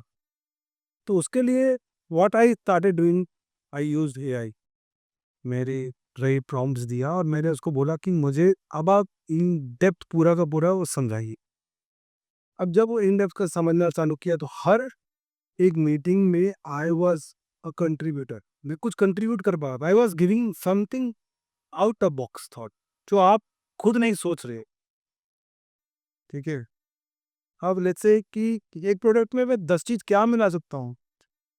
आपका तो एक माइंडसेट हो गया कि यही मिलेगा, इसके अलावा कुछ नहीं मिलता। अब मैंने उसमें 10 चीज़ निकाल कर के बताया कि आप ये भी कर सकते हो। वेदर यू डू और you don't, that's your call, but I have given something you can think about. तो ये एक एआई का बहुत इंपॉर्टेंट फैक्टर है कि आई विल से कि हर आदमी को एटलीस्ट एआई को यूज़ करना चाहिए कि what better I can do, and if I am coming for even for podcast also, तो I have to prepare myself. तो how can I do the best if I am going to discussion with suppose let's say GST officer के साथ, तो मैं books पढ़ के जा रहा हूँ, बट उसमें भी मेरे जो लेटर आए उस लेटर के प्रोविजंस के बेसिस पे और क्या क्या केस पॉज है, मैं कहाँ से मिट के भी खोजूंगा। तो you have to search it, and there is the side effect of AI also, जो हेलुसिनेशन होता है। तो ब्लाइंडली भी आप ट्रस्ट नहीं कर सकता। आपने उससे जवाब मांगा, अब आपको उसको मैंने तो क्रॉस चेक करना है, उसको बैठ करके पूरा निकालना है, कैसे निकालना है। या आपने अगर कुछ सपोजिंगली केमिस्ट्री का निकाला, प्लांट रिलेटेड निकाला, तो आपको उसको दे करके फिर उन एक्सपर्ट्स को बोलना है कि you are the expert, this is one point I want to express. Now you give me your opinion. So in this way, you can use the AI for the betterment of the company. You should not use AI to make someone feel bad. आप decision making के लिए AI use करते हैं या फिर सिर्फ conversations के लिए या मीटिंग के लिए? I use for decision making also. Because what is it? Yes, उस पे बहुत सारा डिसीजन ऐसा होता है जो शायद मैं नहीं ले पाता हूँ. इवन लेट्स से मेरा आपके साथ कन्वर्सेशन चल रहा है, ईमेल्स चल रहा है, देखिए अब ईमेल्स मतलब बहुत रफ ईमेल्स चल रहे हैं, तो I always right email, I always copy that email and then paste into ChatGPT and I ask in me professional because मैं अपना फीलिंग्स डाल रहा हूँ और वो फीलिंग्स गलत जा रहा है, बहुत गुस्सा में मैं लिख रहा हूँ, तो मुझे पता है कि मेरे को आप पे बहुत नाराज़गी है और मैं उस नाराज़गी के लिए उसको पूरा का पूरा एज इट इज़ लिख दिया मैंने. अब उस नाराज़गी से वो मेल का प्रॉब्लम क्या है ना, एनीथिंग राइटिंग ना वो लाइफ टाइम रह जाता है, उसको हटता नहीं है वो, तो दिल में चुभ जाता है ज़िंदगी भर. तो मैं वो करता हूँ, मैं ChatGPT को बोलता हूँ या जेमिनी को बोलता हूँ, मेरा प्रोफेशनल रिप्लाई बनाता हूँ. फिर जब मैं पढ़ता हूँ तो आई थिंक कि हाँ, ये दरकार नहीं है इतना हार्श पढ़ने का. बट अगर आपको हार्श लिखना है तो आपको ChatGPT को मिलना होता है कि आप हार्श लिखो, तो वो हार्श भी लिख के देगा, बट वो हार्श भी इतना प्रोफेशनल होता है ना कि you are not hurting but you are putting your points properly. तो ये कम्युनिकेशन में और डिसीजन मेकिंग में बहुत बार यूज़ करता हूँ. एंड ये एक है, इसके अलावा बहुत सारा चीज़ अभी भी है जो डेवलप हो रहा है AI में. बहुत सारा डिसीज नहीं निकलता है राइटली, वो आपको सोचना तो पड़ता है और आपको कंटिन्यूसली डिस्कस करना पड़ता है. ChatGPT वर्जन क्या है? I think I mostly use Satik. Cloud भी बेटर है सर, मैं पर्सनली क्लाउड यूज़, क्लाउड भी बेटर है नो डाउट. मैंने तो जो CHU का ट्रेनिंग कोर्स किया था उसके बाद मुझे रियलाइज़ हुआ कि मुझे तो कुछ आता ही नहीं है. 3 साल यूज़ करने के बाद मुझे ये चीज़ रियलाइज़ हुआ कि भाई दुनिया तो नेक्स्ट लेवल पे आगे जा रही है. Sir, any tips on how to manage your work-life balance? वो managing a very professional. Work life जो मेरे को एक सीनियर ने एक बात बोला था कि you can have many company but you can't have many wifes. ठीक है, तो ये चीज़ हमेशा दिमाग में रखना कि it's very important that you have to be pro company, you have to give your heart soul blood everything to company, but then at the end make sure someone is waiting at your home, your children, you are the only father for them, don't expect that they will get another father. So ये work life जो है बहुत difficult है and you have to give time to your children. Otherwise जब मैं छोटा था तो आई डू रिमेम्बर मेरे फादर आते थे 4 बजे बैठ के मुझे पढ़ाने लगते थे, मेरे साथ कहते थे, एंड आई समटाइम फील सी मैं तो अपने बच्चों को टाइम ही नहीं देता हूँ. एक तो बहुत बड़ा प्रॉब्लम है मोबाइल भी, कि वो आपको कितना टाइम कंज्यूम करता है तो आपको पता ही नहीं चलता है. ठीक है, एंड देन उन लोग कब बड़े होने लग जाते हैं और कब वो बिजी हो जाता है लाइफ में. तो आई पर्सनली बिलीव कि enjoy these moments, you will not get these moments. अभी जो आपका लाइफ में अगर सक्सेस है तो सक्सेस के साथ साथ फैमिली है, दोनों चीज़ आपको बैलेंस करना होगा. मतलब ऐसा नहीं होना चाहिए कि बाद में जाके आपको रिग्रेट हो रहा है लाइफ में कि यार मैं ये किया ही नहीं कभी. ठीक है, क्योंकि आपके बच्चे वो आपको उस लेवल का फिर इम्पोर्टेंस देना ही बंद कर देंगे. क्योंकि there is a big difference between employee and employer. आपने अपनी ज़िंदगी के 35 साल अगर मेहनत करके आप कोई पोजीशन पर पहुँच गए, आपके बच्चों को वो स्टार्ट फर्स्ट ईयर से करना हो. And when you are employer, तो आपने जो 35 साल किया, आपका बच्चा वो 36वें साल से चालू करता है. तो ये बहुत ह्यूज डिफरेंस होता है कि आपने कोई एम्पायर खड़ा कर दिया तो उसके लिए वो एम्पायर वहाँ से कैरी फॉरवर्ड करना. तो as a employee I always say कि you have to be very good in investments, do proper SIPs, do proper means good company investments, and उसको भैया बच्चों के लिए छोड़ दो विद द एम कि वो बच्चों को शादी के लिए या उनके एजुकेशन हायर एजुकेशन के लिए आपका एम होना चाहिए. तो वो अगर आप उसको साइड करके रखोगे तो वो 37th ईयर वो बन जाएगा एसेट्स. आई होप आप समझ पा रहे हो. हाँ. सो करेंटली जैसे कि हम वही पॉडकास्ट कर रहे हैं कॉलेज के साथ, प्रोफेशनल कोर्सेज भी हैं, इंटर्नशिप्स एंड ऑल भी, तो हमें वर्क मैनेजमेंट में पर्सनली बहुत डिफरेंस होता है. आप उसको कैसे मैनेज करते हो? बिकॉज आपके लिए रोल्स बहुत सारे हैं. How do you dissect the work and how do you manage it? Okay, so I learned one concept of Lee Iacocca, split the work. तो इसमें कंसेप्ट ये है कि एक बड़ा काम बहुत ज़्यादा हेवी लगता है, आप उसको नहीं कर सकते. तो उस एक काम को आप इतने छोटे टुकड़े में तोड़ दो, जितना पॉसिबल है, जितना फर्दर आप उसको ब्रेक कर सकते हो। और उसके बाद आप हर ब्रेक किया हुआ टास्क को उठाइए और उसको कंप्लीट करते थे, ठीक है? तो उससे ये होता है कि ये अभी तो आप अभी सपोज़ कीजिए आपके सामने अगर कोई एक एलिफेंट खड़ा है, तो आप उसको नहीं हरा सकते। तो आपको उसको स्प्लिट करना पड़ेगा उस एलिफेंट जैसा टास्क को छोटे-छोटे बॉक्सेस में, और ईच बॉक्स को इधर आप डेलीगेट कीजिए या आप उसको सेपरेटली कीजिए, बट उससे ये एडवांटेज हो जाता है कि वो इतना बड़ा जो हरप्लस टास्क आपके सामने दिखता है, वो टास्क स्मॉल हो जाता है और आप एक-एक करके वो ईज़िली वो अचीवेबल हो जाता है। ये I always apply this. Otherwise आप बहुत हार्श डिसीज़न में आप फँस गए हो, आपका मतलब बहुत बार ऐसा होता है ब्लॉक हो जाते हैं। आपका सोचने का कैपेसिटी ज़ीरो हो जाता है उस टाइम में। तो उसको ओवरकम करने का यही तरीका है कि आप उसको ब्लॉक ना होकर के उसको भूल जाइए कि वो है। अब उसको आपने छोटे-छोटे पार्ट में तक किया है, तो आप हर एक पार्ट को एक प्री टास्क तरह काम करके आप उसको कंप्लीट करेंगे, तो बड़ा टास्क भी कंप्लीट होगा, आप रियलाइज़ भी नहीं करेंगे इसे। बट फिर क्या है, उस बड़े टास्क के लिए, बड़ा प्रॉब्लम के लिए मातम बनाते रहिए, उससे कुछ नहीं होगा। तो यही solution I always use in my work. Divide and complete, yes. Patient rules like divide and rule. Rule नहीं works, yes, it always work. मतलब आप देखोगे कि ऐसा जैसे कोई एक एग्ज़ाम है और वो सब्जेक्ट है जो मुझे एकदम नफ़रत है। जैसे कि आईटी कम्युनिकेशन बोल के एक सब्जेक्ट था जो मुझे बहुत प्रॉब्लम होता है, तो सब रटने का काम है। तब उसमें उस 14 चैप्टर को मैंने 14 बुक समझ लिया। अब जब आप एट अ ग्लांस 14 चैप्टर पढ़ने जाते हो तो बहुत डिफ़िकल्टी हो जाती है। बट आपने 14 बुक करके आपने एक-एक चैप्टर को लेकर के उसमें भी स्प्लिट कर दिया। कुछ तो इंटरेस्टिंग होगा, कुछ डिफ़िकल्टीज़ होगी, जो इंटरेस्टिंग है उसको ख़त्म कर दिया पहले। जो डिफ़िकल्टीज़ है उसको धीरे-धीरे डील कर रहे हैं कि इसको कैसे ओवरकम करना। तो एट द एंड आप देखोगे 3 महीने में आपने उस किताब को ख़त्म कर दिया। जबकि आप बार-बार जब उस किताब के बारे में सोचोगे ना, तो आपको लगेगा नहीं मुझे ये पसंद, I don't want to read this. Daily thought purpose after dividing the work. Alright. This is it. All our questions. We can end this here. Thank you so much for watching our show. Thank you so much for being our guest. क्या आप हमारे guest को बोल सकते हैं कि fruit box channel को subscribe करें? Please subscribe. आप जो है इनको देख रहे हैं बहुत मेहनत कर रहे हैं and they are doing very good. So I hope and I wish them good luck. Thank you. Thank you so much.